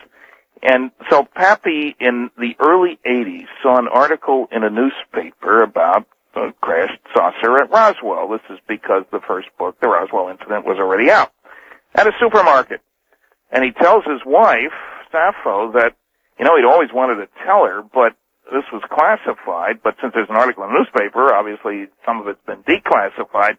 He flew some of that wreckage to Wright-Patterson Air Force Base. Right. He also mentioned having seen bodies. Now, his story was known by Len Stringfield, who's dead now, but this was one of 50 stories Len had about crash saucers. And I managed to locate Pappy's wife. Len wouldn't give me the address to protect her identity. And she told me what he had told her, and she was on the Unsolved Mysteries program in 1989. Mm-hmm. After the program, which was only seen by 28 million people, she found out that another old buddy of Pappy's, I'd already gotten the names of several of his people, and one of them had confirmed his World War II bombardier that Pappy had told him the story. But after the program was on, another one, a dentist, mind you, came forward, a mutual friend, and he told Sappho, and I talked to him. Not only had Pappy told him the story in 1978 on his honor as a former Navy officer, not to talk about it, which he didn't, but in 1979, he'd actually handed him a piece of the material, which unfortunately he took back and we haven't been able to find. But when you have a dentist telling you about this and what the material felt like and stuff, if Pappy had a piece, remembering the GI attitudes of World War II, if it moves, grab it. Yeah, sure. Then other people must have had pieces as well, especially from the Corona site where there was debris all over the place. All right. So it is reasonable to assume that people could have slipped them into pockets. People could have in their shoe, souvenirs, small pieces. Now, several months ago, Stan, as you well know, I was sent what was alleged to be pieces from the crash in New Mexico, wherever it occurred, or one of them, however we look at this. Now, these pieces have been subjected to some fairly rigorous a scientific investigation we have on my website now, a pretty good presentation with the electron microscope photographs and the scientific report, and there are anomalies with regard to the aluminum, not as much as we originally thought, but still remaining anomalies. Even more interesting, though, Stan, we've got this piece that purports to be from the skin. Now, when you get something like this, you assume I've either got, as they said in New Mexico, trash or treasure, who knows? And I thought, well, this stuff could be from a junkyard. But lo and behold, the scientific testing has shown that we have an incredibly, strangely layered piece that purports to be from the skin of the spacecraft, layered with bismuth. I don't know what the hell bismuth is, and bismuth and magnesium. And this is clearly, you're a physicist, you tell me, this isn't something that come out of a junkyard, is it? No. And it's interesting because these are sort of at opposite ends of the spectrum. Magnesium is lightweight, lower density than aluminum. And it's used in all kinds of applications. The first space satellite, Sputnik, was made out of magnesium because it's very lightweight. Bismuth, on the other hand, is up there with lead. It's much more expensive than lead, and it's got some peculiar properties, electronic properties and other things. But the thought of putting the two together in a layered structure is quite remarkable, as a matter of fact. And now, one note of caution here. Many people think that, well, gee, you just take this stuff to the lab, whatever this crazy wreckage is, you find out it's made of elements not from here, and ipso facto, you've got an extraterrestrial remnant. But that isn't the way it works. One expects, from all our studies of the stars out there all over the galactic neighborhood, that the same elements are out there as are here, but they may be manufactured for a different purpose and with a different technique and have unusual properties, not always easy to discern. I mean, suppose somebody had found a chip from a computer. Semiconductor, 50 years ago. We couldn't even have analyzed it well enough to find out all the stuff that's in there, and we certainly couldn't have duplicated it. Exactly. And so it takes a lot of digging to come up with something, and also there's a complication. I worked on classified nuclear programs. We often used exotic materials, things like lithium hydride, boron carbide, beryllium oxide, tungsten, rhenium, weird stuff. Now, it may well be that there are special alloys created, special structures, for various military programs that the average good scientist in the lab knows nothing about. And so you have to be very careful before you say, this is odd, therefore extraterrestrial. You got to get somebody who can say, well, no, we didn't use that in our latest laser weapons device. Stuff like that. So it's a long, difficult process. Yes, it is, and it's been underway for a while. I spoke with Linda Howe earlier today, and she has been looking very carefully into the bismuth industry, such as it is, and has yet found no application, and she's talked to some fairly, heavyweights in the area, has found nobody who has said there is application, or we ever know of anybody who has put or layered this bismuth magnesium in this way. And so how would you classify this in terms of interest level, say, compared to what they've found down or has been turned over to the museum in Roswell? Well, this stuff is no doubt, this as opposed to the aluminum pieces, which is another matter entirely, this stuff is undoubtedly curiouser and curiouser. It's weird, it's strange, it's different. That doesn't yet make it extraterrestrial, but certainly puts it at center stage to say, what in the world is this? In other words, nobody running to the junkyard could come up with this, as far as I know. All right, what application can you imagine if you were to conjecture a bismuth magnesium layered substance, and there are many, many layers. Have you seen the electron scanning no. photograph? Oh, it's amazing, Stan. Somebody said 15 layers? Yeah, something like that. 15 layers at the micron level.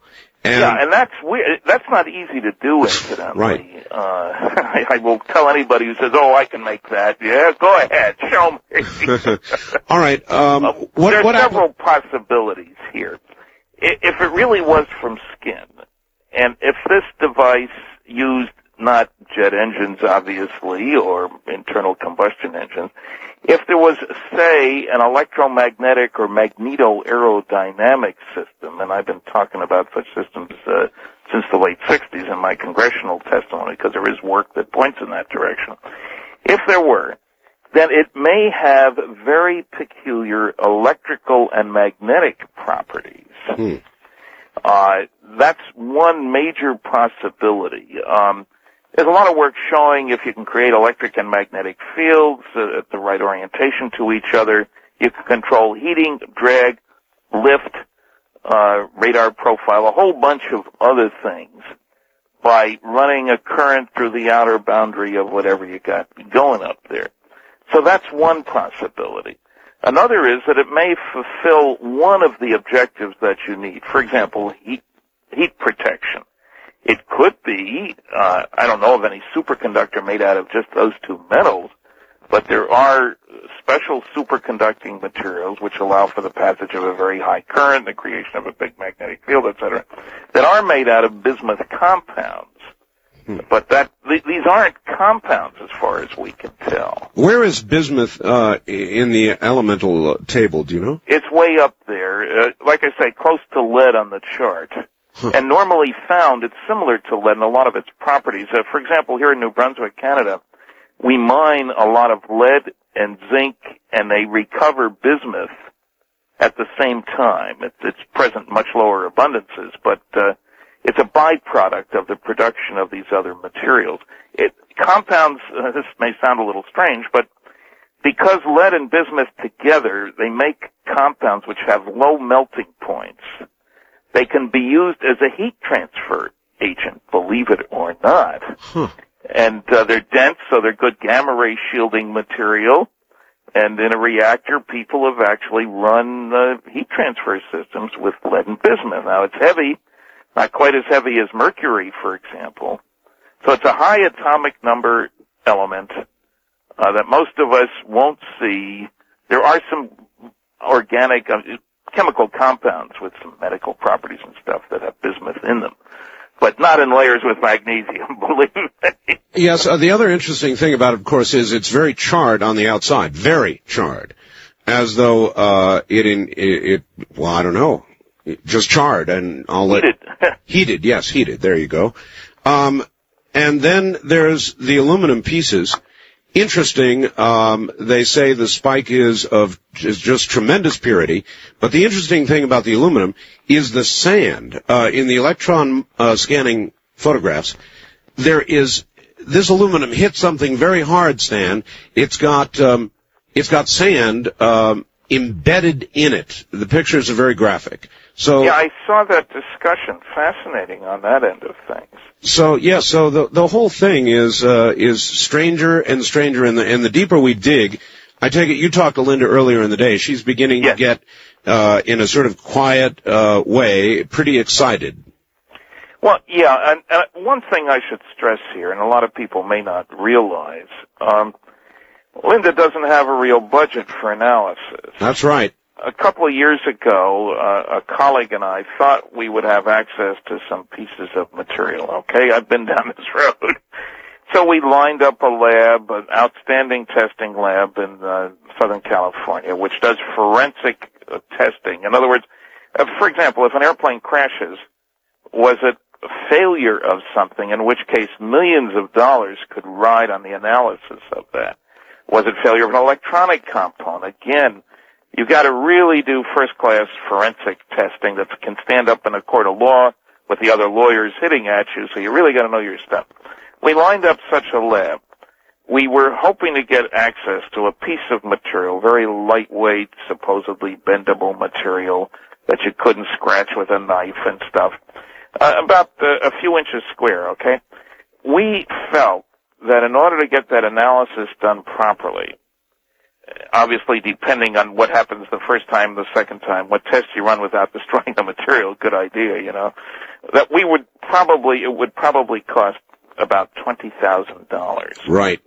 To do that testing. So, people have complained there was the anomaly or supposed anomaly about the density, the specific gravity, and so forth. Sure. Hey, the guy was doing the work for nothing. That's right. And I don't know whether you know who the guy is. We don't say, of course. No. Who it is. But, he's a biologist, isn't he? And he's a very well thought of and qualified, I don't want to say any more than that. Yeah. But, that he's error. Donating his time. That's right. And his expertise. And if somebody out there would like to donate a big chunk of money, we certainly know where we can get a whole battery of tests done, first rate, where people will sign their names and stand up in court and all that sort of thing. Sure. But this work does not come cheap. So, at the end of the investigation, and I'll tell you, Stan, I turned it over to Linda. I'll tell you, Stan, it's not such a blessing getting materials like this. At first you think, wow, this is really cool, this is great. You quickly realize from several points of view that it's not such a blessing, as you might imagine it is, and the world begins to come toward you with all kinds of criticisms and boy, I'll say. So it's been a little rough going, but I'm committed to keep going, and I'm glad we did, or else we never would have come to the point we are at now, which is a fascinating point. And I suppose at the end of this, if the anomalies remain unanswered, then you go out and you look for funding and you get the kind of work done that you just talked about. Well, there is something else that I hope the guy who sent the stuff in is listening. When I first read the first letter you got, my thought was science fiction, and it sounds science fiction-y. I hate to say that, but it's true. If we could work more on the other end, that is the provenance, if we could find out who his grandfather was and establish that that person was indeed at Roswell. I've got a copy of the base yearbook, and there's a lot of checking you can do on people. I've located lots of people and records on them and stuff. That would give us, even without going public with that, getting a certified, notarized statement from somebody that they have checked the records and so forth, that the party of the first part was indeed at Roswell and that sort of thing. That would give us a real leg up, because not knowing who got it or how he got it, there's a story there, but we don't know who the person was. That would make life a great deal simpler. And, for example, suppose he had picked up pieces of strange material at some other site entirely where they were testing the latest in rocket systems or Lord knows what. That would be very different from being involved with Roswell. All right. I will say this, if he actually heard about this, your source, back in the early 70s, which is how the story goes, that was before I first talked to Marcel in 78, even Lydia Slepy's story about the military or the FBI shutting down transmission of a story from Roswell to Albuquerque on this, I heard in the early 70s. That would make life a great deal easier and might make it simpler to get somebody to come forth with the money to do the job properly. All right. So, source, if you're out there, give Art a hand here, please. Yes, we're up against a real wall here, and we've got interesting, anomalous stuff, and you could help us with the source. Now, we know you've got a military career, and I'm not sure what to say about that, Stan. Can we guarantee that source that his name will not be made public or his grandfather's? Of course. Yes, we can do that. I can do that. Okay, because one thing that scares people, of course, they may be reluctant to come forward if they think, oh, Christ, I'm going to have every ufologist in the world beating the past of my door. Well, worse than that, he could lose a military career. Yeah, minor detail, no pension, all that sort of thing, no job. That's right. So, yes, we will make that guarantee. We certainly will. And I guess we'll finish up this hour now. We've got a fascinating thing coming up next hour on Brazil, folks, so don't go away. But we'll finish up this hour.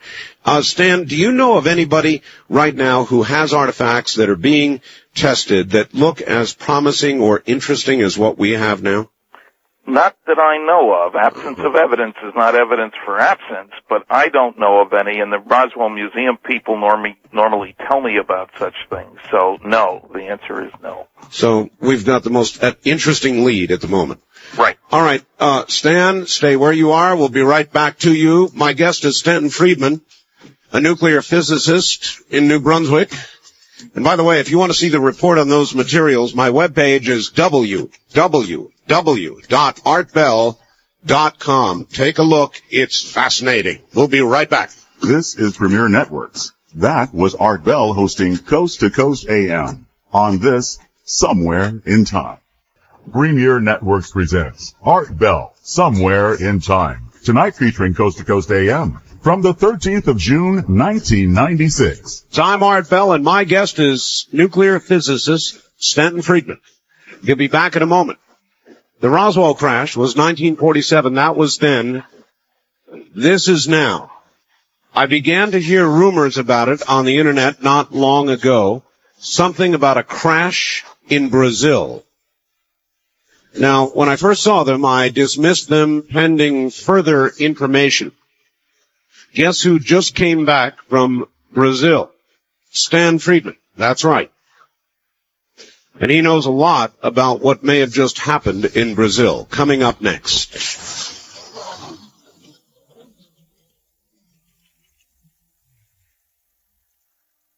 All right, back now to Fredericton, New Brunswick in Canada. And Stanton Friedman.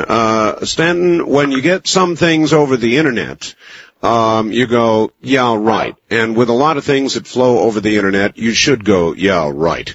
But these stories began to come to me, I don't know, it was a week ago, about something that may have happened down in Brazil.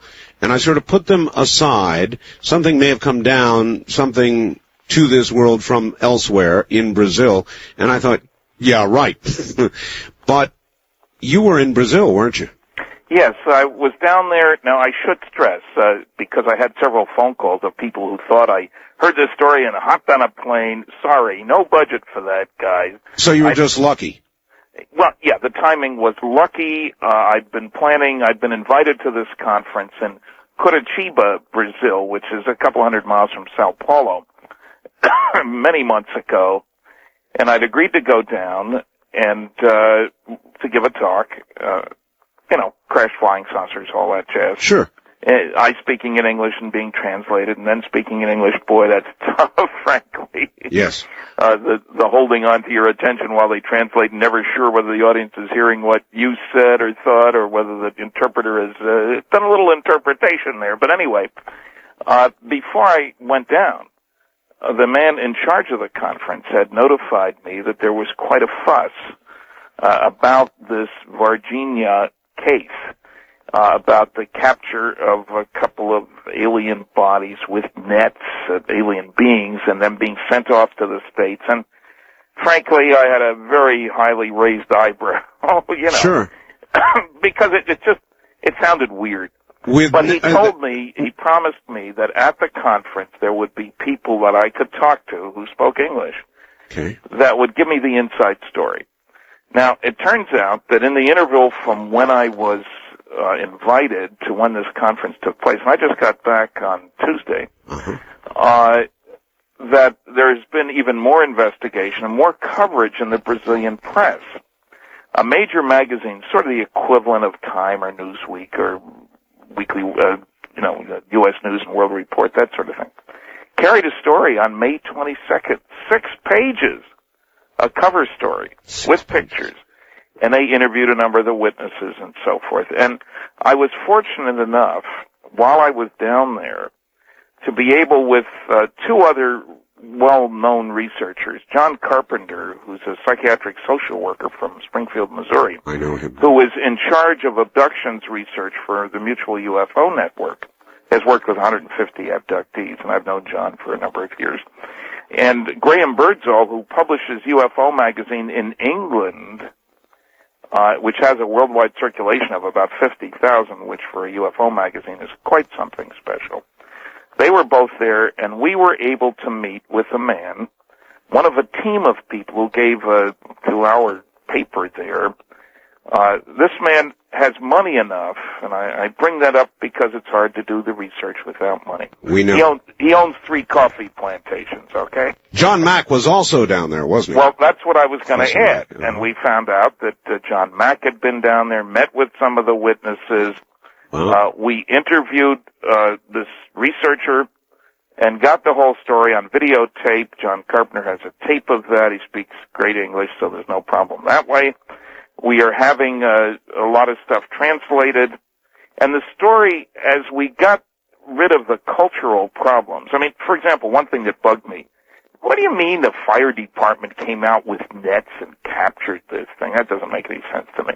Well, it turns out that in Brazil, if there is a mad dog or a monkey from the jungle or whatever, a strange animal that comes into a city, it's the fire department that goes out with nets, sort of like our dog catcher, you know, to capture these.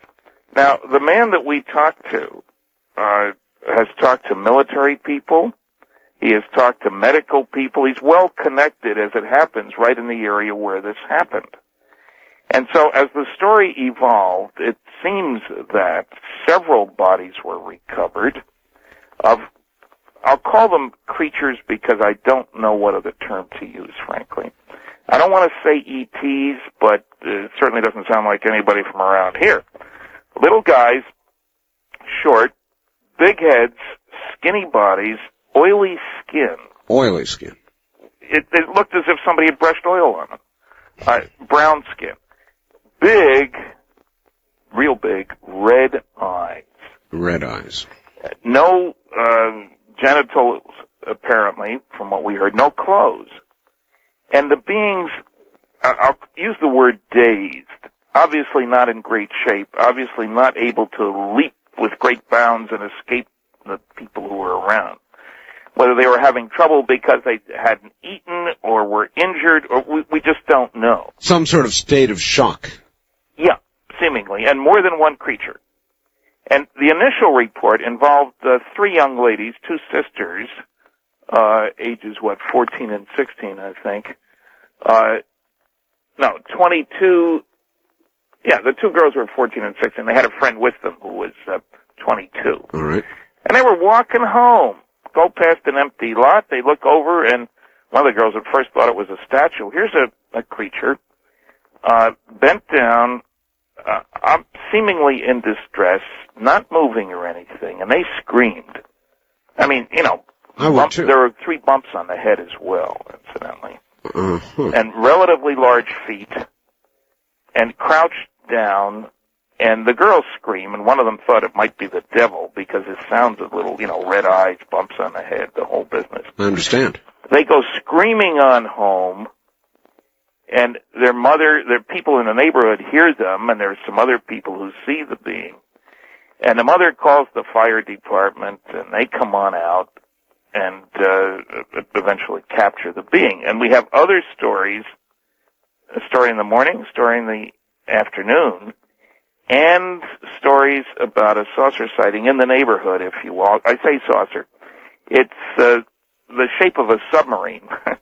We might call it cigar shape, who knows. Right. Not very large, moving maybe less than 15 feet over a farmer's field, disturbing his animals. That's what wakes him up. He and his wife see this thing chugging along, and there was white smoke, honestly, across their field, and the animals are going sort of crazy. Now, the story gets much more complicated in terms of there was a guy who apparently may have hit an alien on the road. The military come in. They pick up a creature, put him in a box. There are 2 different hospitals mentioned here. Is this a Brazilian military? Yes.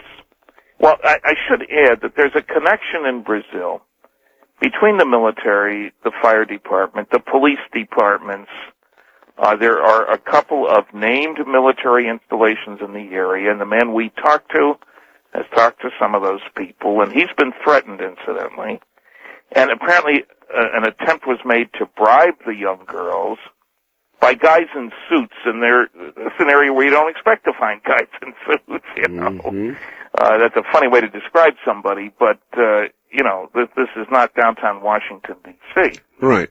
And so the story has swirled on. There is an indication of contact between the U.S. government and the Brazilian government about something expected to be coming down. Now, I better add something here that people may not have thought about, but I'm sure they're aware of.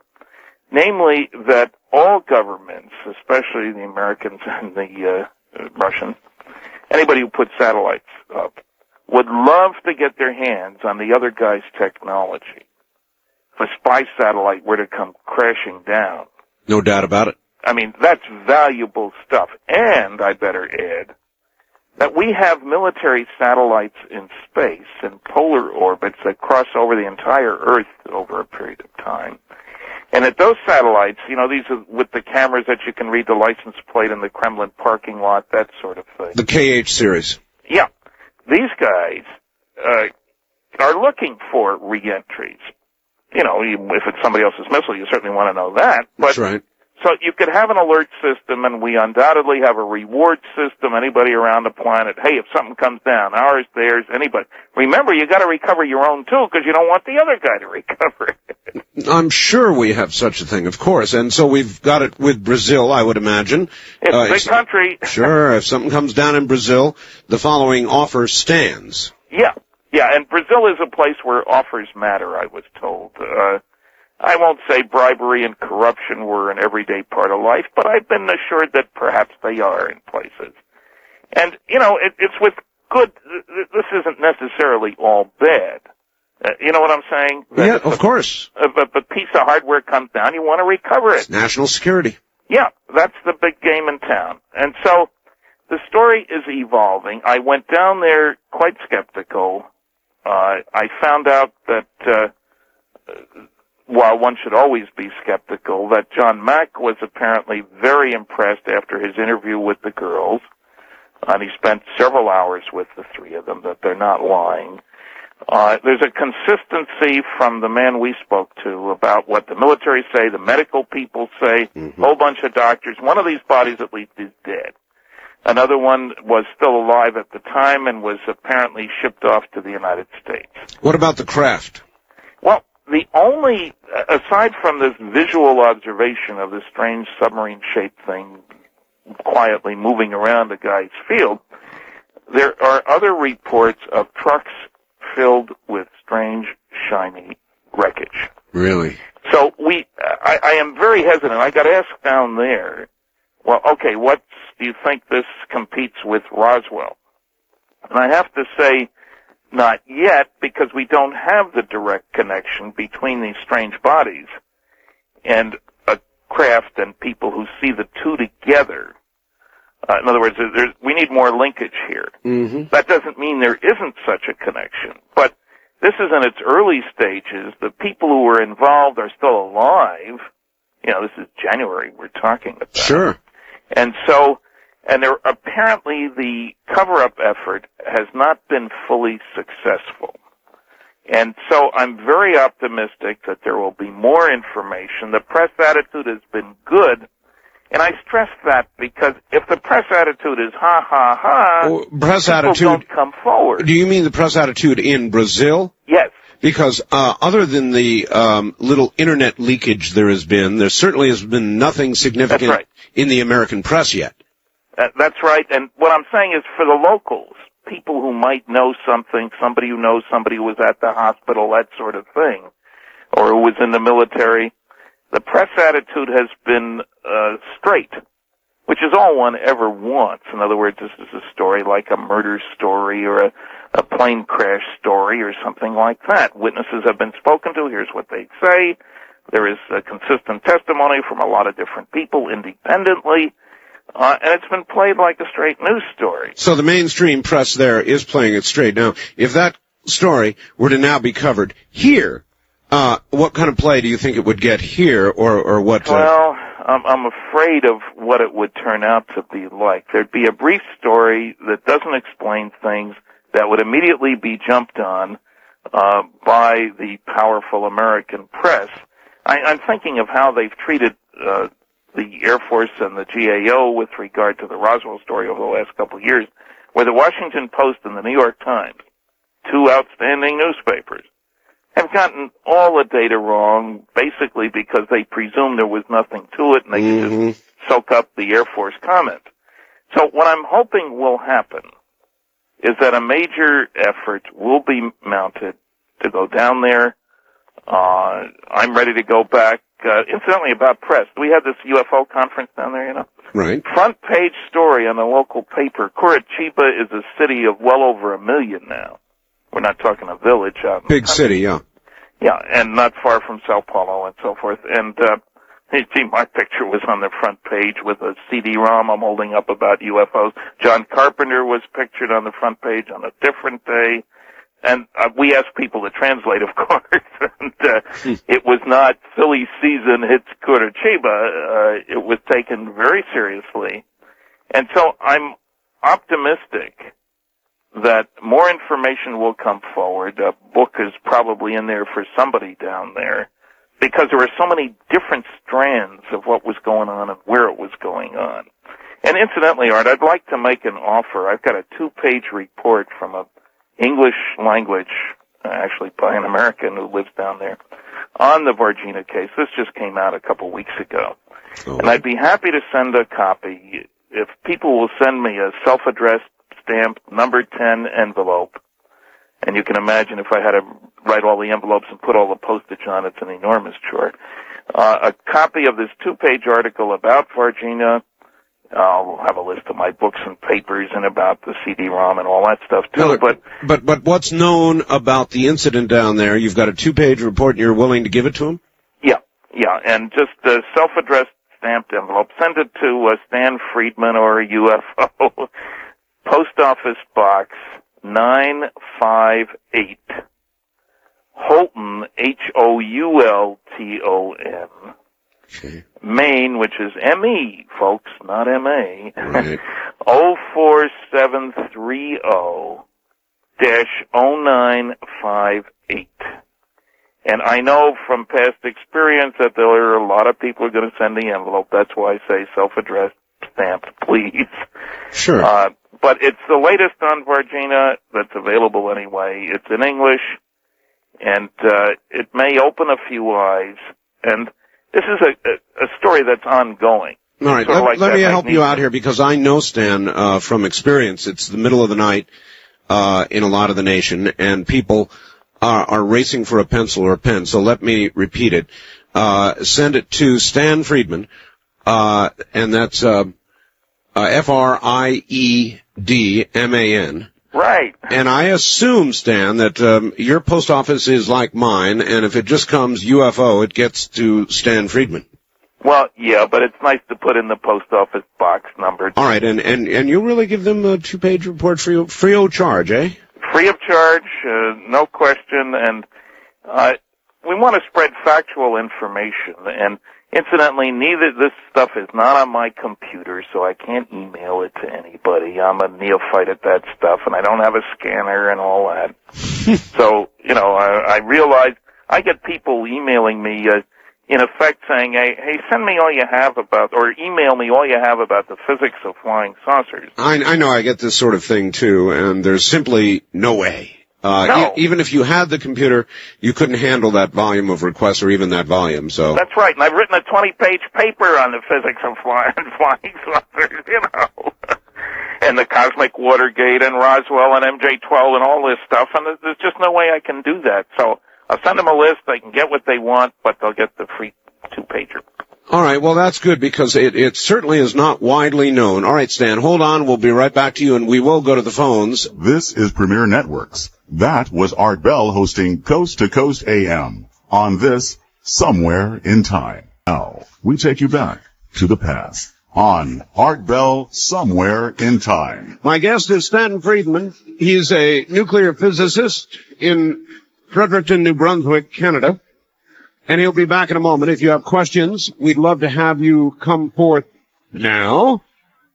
The stretch run, Stan. Okay. And it's, again, I want to thank you for being with me. It's, what time is it back there now? It's, about 7:38. 7:38 in the morning. 4 time zones, huh? Yep. You must live, right out at the edge there, where the 4th time zone.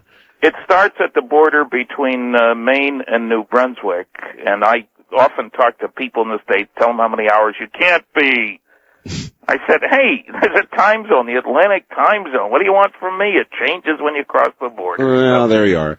All right, here we go. On the first-time caller line, you're on the air with Stanton Friedman. Hi. Yeah, hi. My name is Olaf from Los Angeles, and I had a statement regarding, you were talking about Pappy earlier. I guess there was a show that was actually done on that called Baba Black Sheep, and Pappy was actually... No. That's Pappy... different Pappy. Oh, different Pappy. Okay, my mistake. Yeah, I know who you're talking about. Boyington, I believe. Right. Okay. Sorry, different Pappy. And the second thing I wanted to say was basically that I've heard that in conjunction with work in the U.S. government, this is just a rumor, of course, nothing to be proven, that the Greys were working with the U.S. government. Do you know anything to that effect, or have you heard things to that effect? Such rumors have been swirling around for more than a decade. Right there in Las Vegas or Dulce or other places, Area 51, Groom Lake, you name it. Yes. I've heard these stories. I've heard the claims. At best, it's in my gray basket. I won't discount them. I won't say it can't be, it isn't, etc. But I have yet to see any convincing evidence that it is, and I recognize people are going to say, well, how about Bob Lazar? And I hate to say it, I've done a lot of checking on Mr. Lazar. He is not a scientist, no degrees from anywhere. He didn't go to MIT or Caltech. He was not a scientist for Los Alamos. It's kind of a sad tale. And his UFO propulsion scheme won't work either. And I bring this up because I was on a Larry King show out of the desert there. Oh, I remember that. It's a desk out in the middle of the desert. And really crazy setting. I mean, I've never done such an exotic sort of... Was it getting cold out there, Stan? Yeah. It was. It started at 5 p.m. local time. That was October 1st, 1994. However, It was rerun again for the second time just a couple of weeks ago, and a lot of people weren't aware that, the show is 2 years old. And so I got asked about Lazar there, and after worrying about being sued, I did say he was a liar, and if people want to know more about that, I can provide them information. But that's the only direct link, and often people want to shoot the messengers. I found a number of other frauds in ufology, and I got to go where the facts go. That's what we scientists do. All right. The alien autopsy. What's your take on it now? We're down line a little bit now, and everybody's had a chance to have a good look. Yeah, I've made 5 trips to England this past year or so, and I met twice with Mr. Santilli, the exploiter of the film. Every time I've checked on what he has had to say, it turns out not to be true, which is sad. And again, I start from the position that, yes, bodies were recovered, undoubtedly autopsies would have been done, and undoubtedly they would have been filmed. So I have no prejudice against the basic notion. However, I can find nothing in the footage, and Fox brought me down to Washington. I spent a couple of days going over this darn thing. And I've been to England, as I say, and I can't find anything in it that leads me to believe it has anything to do with Roswell, crash flying saucers, alien bodies. Mr. Santilli has just not proven to be trustworthy. Just one example of that. He quietly told me that the name of the photographer was Jack Barnett. I've heard that name. Yeah, and this is the guy who supposedly, the reason he got involved in the first place is he was looking for old Elvis Presley footage. That's correct. And Barnett had shot some of the early footage in Cleveland, Ohio in the mid-50s, and after he had bought the rights to this footage from Mr. Barnett, Barnett told him that he had some other stuff that he might be interested in. He could use the money for a wedding gift for his granddaughter. Now, when you start checking back, you find that indeed, according to the book Elvis A to Z, on page 221, there is a story about the first time Elvis was filmed. And it was by Jack Barnett. Mm-hmm. Sounds great. Now, actually, though, the filming was done for a man named Bill Randall, who at that time was the first disc jockey outside the South to play Elvis stuff. He worked out of both New York and Cleveland. Frenetic life. He's now a lawyer, incidentally, $300 an hour, and didn't like wasting his time on the phone with people like me who aren't going to pay him. But here's the kicker. Jack Barnett was indeed a well-known motion picture photographer, a cinematographer. Was an officer in the Union. However, 2 big kickers. He was never in the military. He was a war correspondent, but not in the military. And he died in 1967, and I managed to get a copy of his death certificate. And so Mr. Santilli certainly never bought anything from Mr. Barnett in the 90s. And then he gave the name, well, that was a cover name. It was Jack Barrett. And he was in the military but got out in 45 and was not a motion picture cameraman. The next name was Jack Bennett, and I'm waiting for Garrett Gannett, etc. I was told in our first conversation within a week of when this big noise started in England that you could clearly see Harry Truman in the film. That's right. And I said, and he also said that they had proven that Truman was in Dallas at the time of the autopsy. And, of course, now he's changed the location of the autopsy as well. And I said, you checked with the Truman Library? Yes. Well, I've spent many hours, many days at the Truman Library, and I checked. They have no record of Truman being in Texas or New Mexico from June through October. When I told Mr. Santilli this in person, he said, it was in conjunction with his trip to Ottawa. Now, his geography isn't very good. Ottawa is 450 miles directly north of Washington. Dallas is 1,100 miles southwest, and the trip to Ottawa, which did take place in mid-June 1947, was by train. And it was a visible trip, and he spoke to Canadian Parliament, talked to people in Buffalo, All right, so the bottom line is you see a lot of holes. Oh, yes, and the careful commentary, the thing that bothered me first off the base here was that I worked under security for 14 years. The notion that a cameraman would be able to keep rolls of what was clearly a top secret plus footage, just in 1947 especially, just doesn't make sense to me. That's not how classified stuff gets handled. They are not casual about it.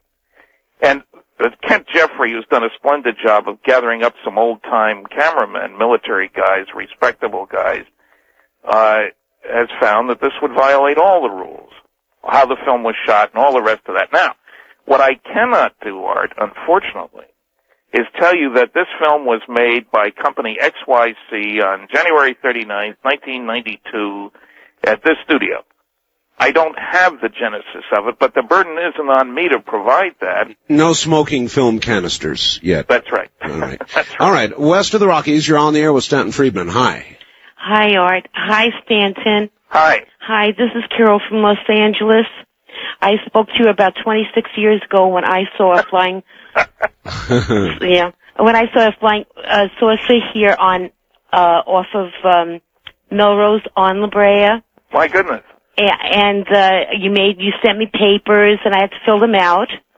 Yep. The whole thing. You asked how big it was and the color and the speed when it went off, when it flew off. Yes, and I did live in the area at that time. You did? Yes. Yes, I know. You were either in Hermosa Beach or Manhattan Beach. Redondo. Redondo Beach. Yes. Uh-huh. I remember because I had your home phone number. You had mine. We used to correspond. Now, it's such a pleasure because the only time I get to see you was when you're on sightings. It's such a pleasure to see you again, to talk to you again. Listen, I want to ask you a question. You answered my question about the autopsy because I wanted to know if you thought it was real or not. What they've been showing on TV. But the question I have for you, Art, also is what color, when you, Stanton, asked me what it looked like that I saw, how big it was and so forth, because it was going around but it was standing still, and it was as high as a 2-story building. It was high up, not big that way. Yes. Okay. You asked me about that, and I told you it was the color of tinfoil, but the dull side of tinfoil, not the shiny side. And I wanted to know, Art, the pieces that you received in the mail. Yes. Was it dull or shiny? All right. Well, the aluminum portions were fairly shiny, and the bismuth and magnesium is burned on one side, and if exposed, or if you look at a cross-section of it, it is shiny, is the answer. Took a long time to get there, though. First-time caller line, you're on the air with Stanton Friedman. Hi. Good morning, Art. Long-time listener, and I must tell you that today's show has been one of the best that I've heard so far. I would like to if possible, get some information from Stan in regards to this story out of Brazil. I myself am Portuguese, speak Portuguese, and read Portuguese, and am interested in trying to obtain this story that he's referring to from there. He mentioned a magazine that featured, I believe, a 6-page story on this. That I can tell you the name of that and the date. It's Istoe, and pardon my pronunciation, Istoe. Istoe magazine, which is published in Sao Paulo. It was the May 22nd issue, and I can even give you an address for the magazine. I don't know the cost of the magazine, to tell you the truth. It's Rua William Spears, 1000. Strange name for a Brazilian street. Lapa, L-A-P-A, CEP, 05067-900, Sao Paulo, SP, that's the state for the listeners, Brazil. And that was the May 22nd issue. Now, I don't know whether that magazine might be available at foreign publications or a library in the area. I really don't know. I have daily contact with journalists out of Brazil. This is I have heard of this story, so I believe I can get it directly from them. The city in which this transpired in, I heard you mention it. I'm not familiar with the city. Well, I may be pronouncing it wrong. It's Varginha. Virginia, okay. Yeah, Mato Grosso, MG. Okay. It's a couple 100 kilometers, I guess, west of Belo Horizonte. Okay. All right, does all that help you? That sure did, and I'm hoping to get my hands on this, and if I can possibly get it, do some translation into English on it also and make it available to other people. I would love that. You get it to me, we'll get it on the website. All right? Certainly will. Thank you, Art. Great. Good evening. Right, thank you. West of the Rockies, you're on the air with Stanton Friedman. Hello. Hello, Art. I tell you what, this is fate that I actually got through to you. I've called so many times. This is Doug. Okay, Doug, where are you? In Clovis, California. I'm the G-Man. I'm thinking about changing my moniker because you never remember me. Okay. But anyway, I have a question, and I hope you don't think I'm nuts. Because, Art, we really have to talk, and I'm trying to arrange that. But anyway, that's another story. The question is, have you folks ever heard of the common sense theory of time? Because I think I have it. Tell me more. I'm not sure. I've heard a lot of theories of time. Yeah. Art, about 6 months ago, some guy called you, and he sounded really deranged. And that's all he got out was, Art, you're going to hear about the common sense theory of time. And you asked him to explain it. And ever since then, I've thought about it, and I've actually got a common sense theory of time. Well, if you can give it to us... I really want to talk to you about it. Well, all right, if you can give it to us quickly, go ahead. Well, basically, I don't know. I have written some things down, and things come to me. Okay, you're going to have to get it out here, sir, or we got to go. Sir, basically, it's so complicated, but all right, it's very simple. I'll have to write you. I'm sorry. All right, I'll look forward to that then. Wildcard line, you're on the air with Stanton Friedman. Hello. Hi, Art. Hi, Stanton. Hi. Just wanted to give you some information, Stanton, in regards to the Brazil thing. In February, late February, I'm down in Laughlin, Nevada. This is Clayton, Art. I saw a diesel go up on 95 heading towards Las Vegas, a flatbed on the back of it that said Biological Containment Unit. Great. I love it. So who knows where that was headed, I guess. But, you didn't get a photograph, did you? Oh, I wish I would have had a camera at the time. There were two pieces to this unit. And one it was real big, and the other one was kind of small, and it was olive green. Couldn't tell if it was wood or plastic, but it was all framed in, tethered down, and the back flap was flapping, and it was written in stencil with black. That's interesting. All right. Stan, what do you know about what's going on here near Area 51 now? Is this still an area where things are hot or not? Well, you know, that area has received so much attention this past couple of years, partly because of Bob Lazar and all the other noise that's been made, that I've heard rumors, what else can I say, that much of the fancy activity has been moved from there. to other locations. There are now much more remote places up in Utah and Nevada, for example, and up in Idaho.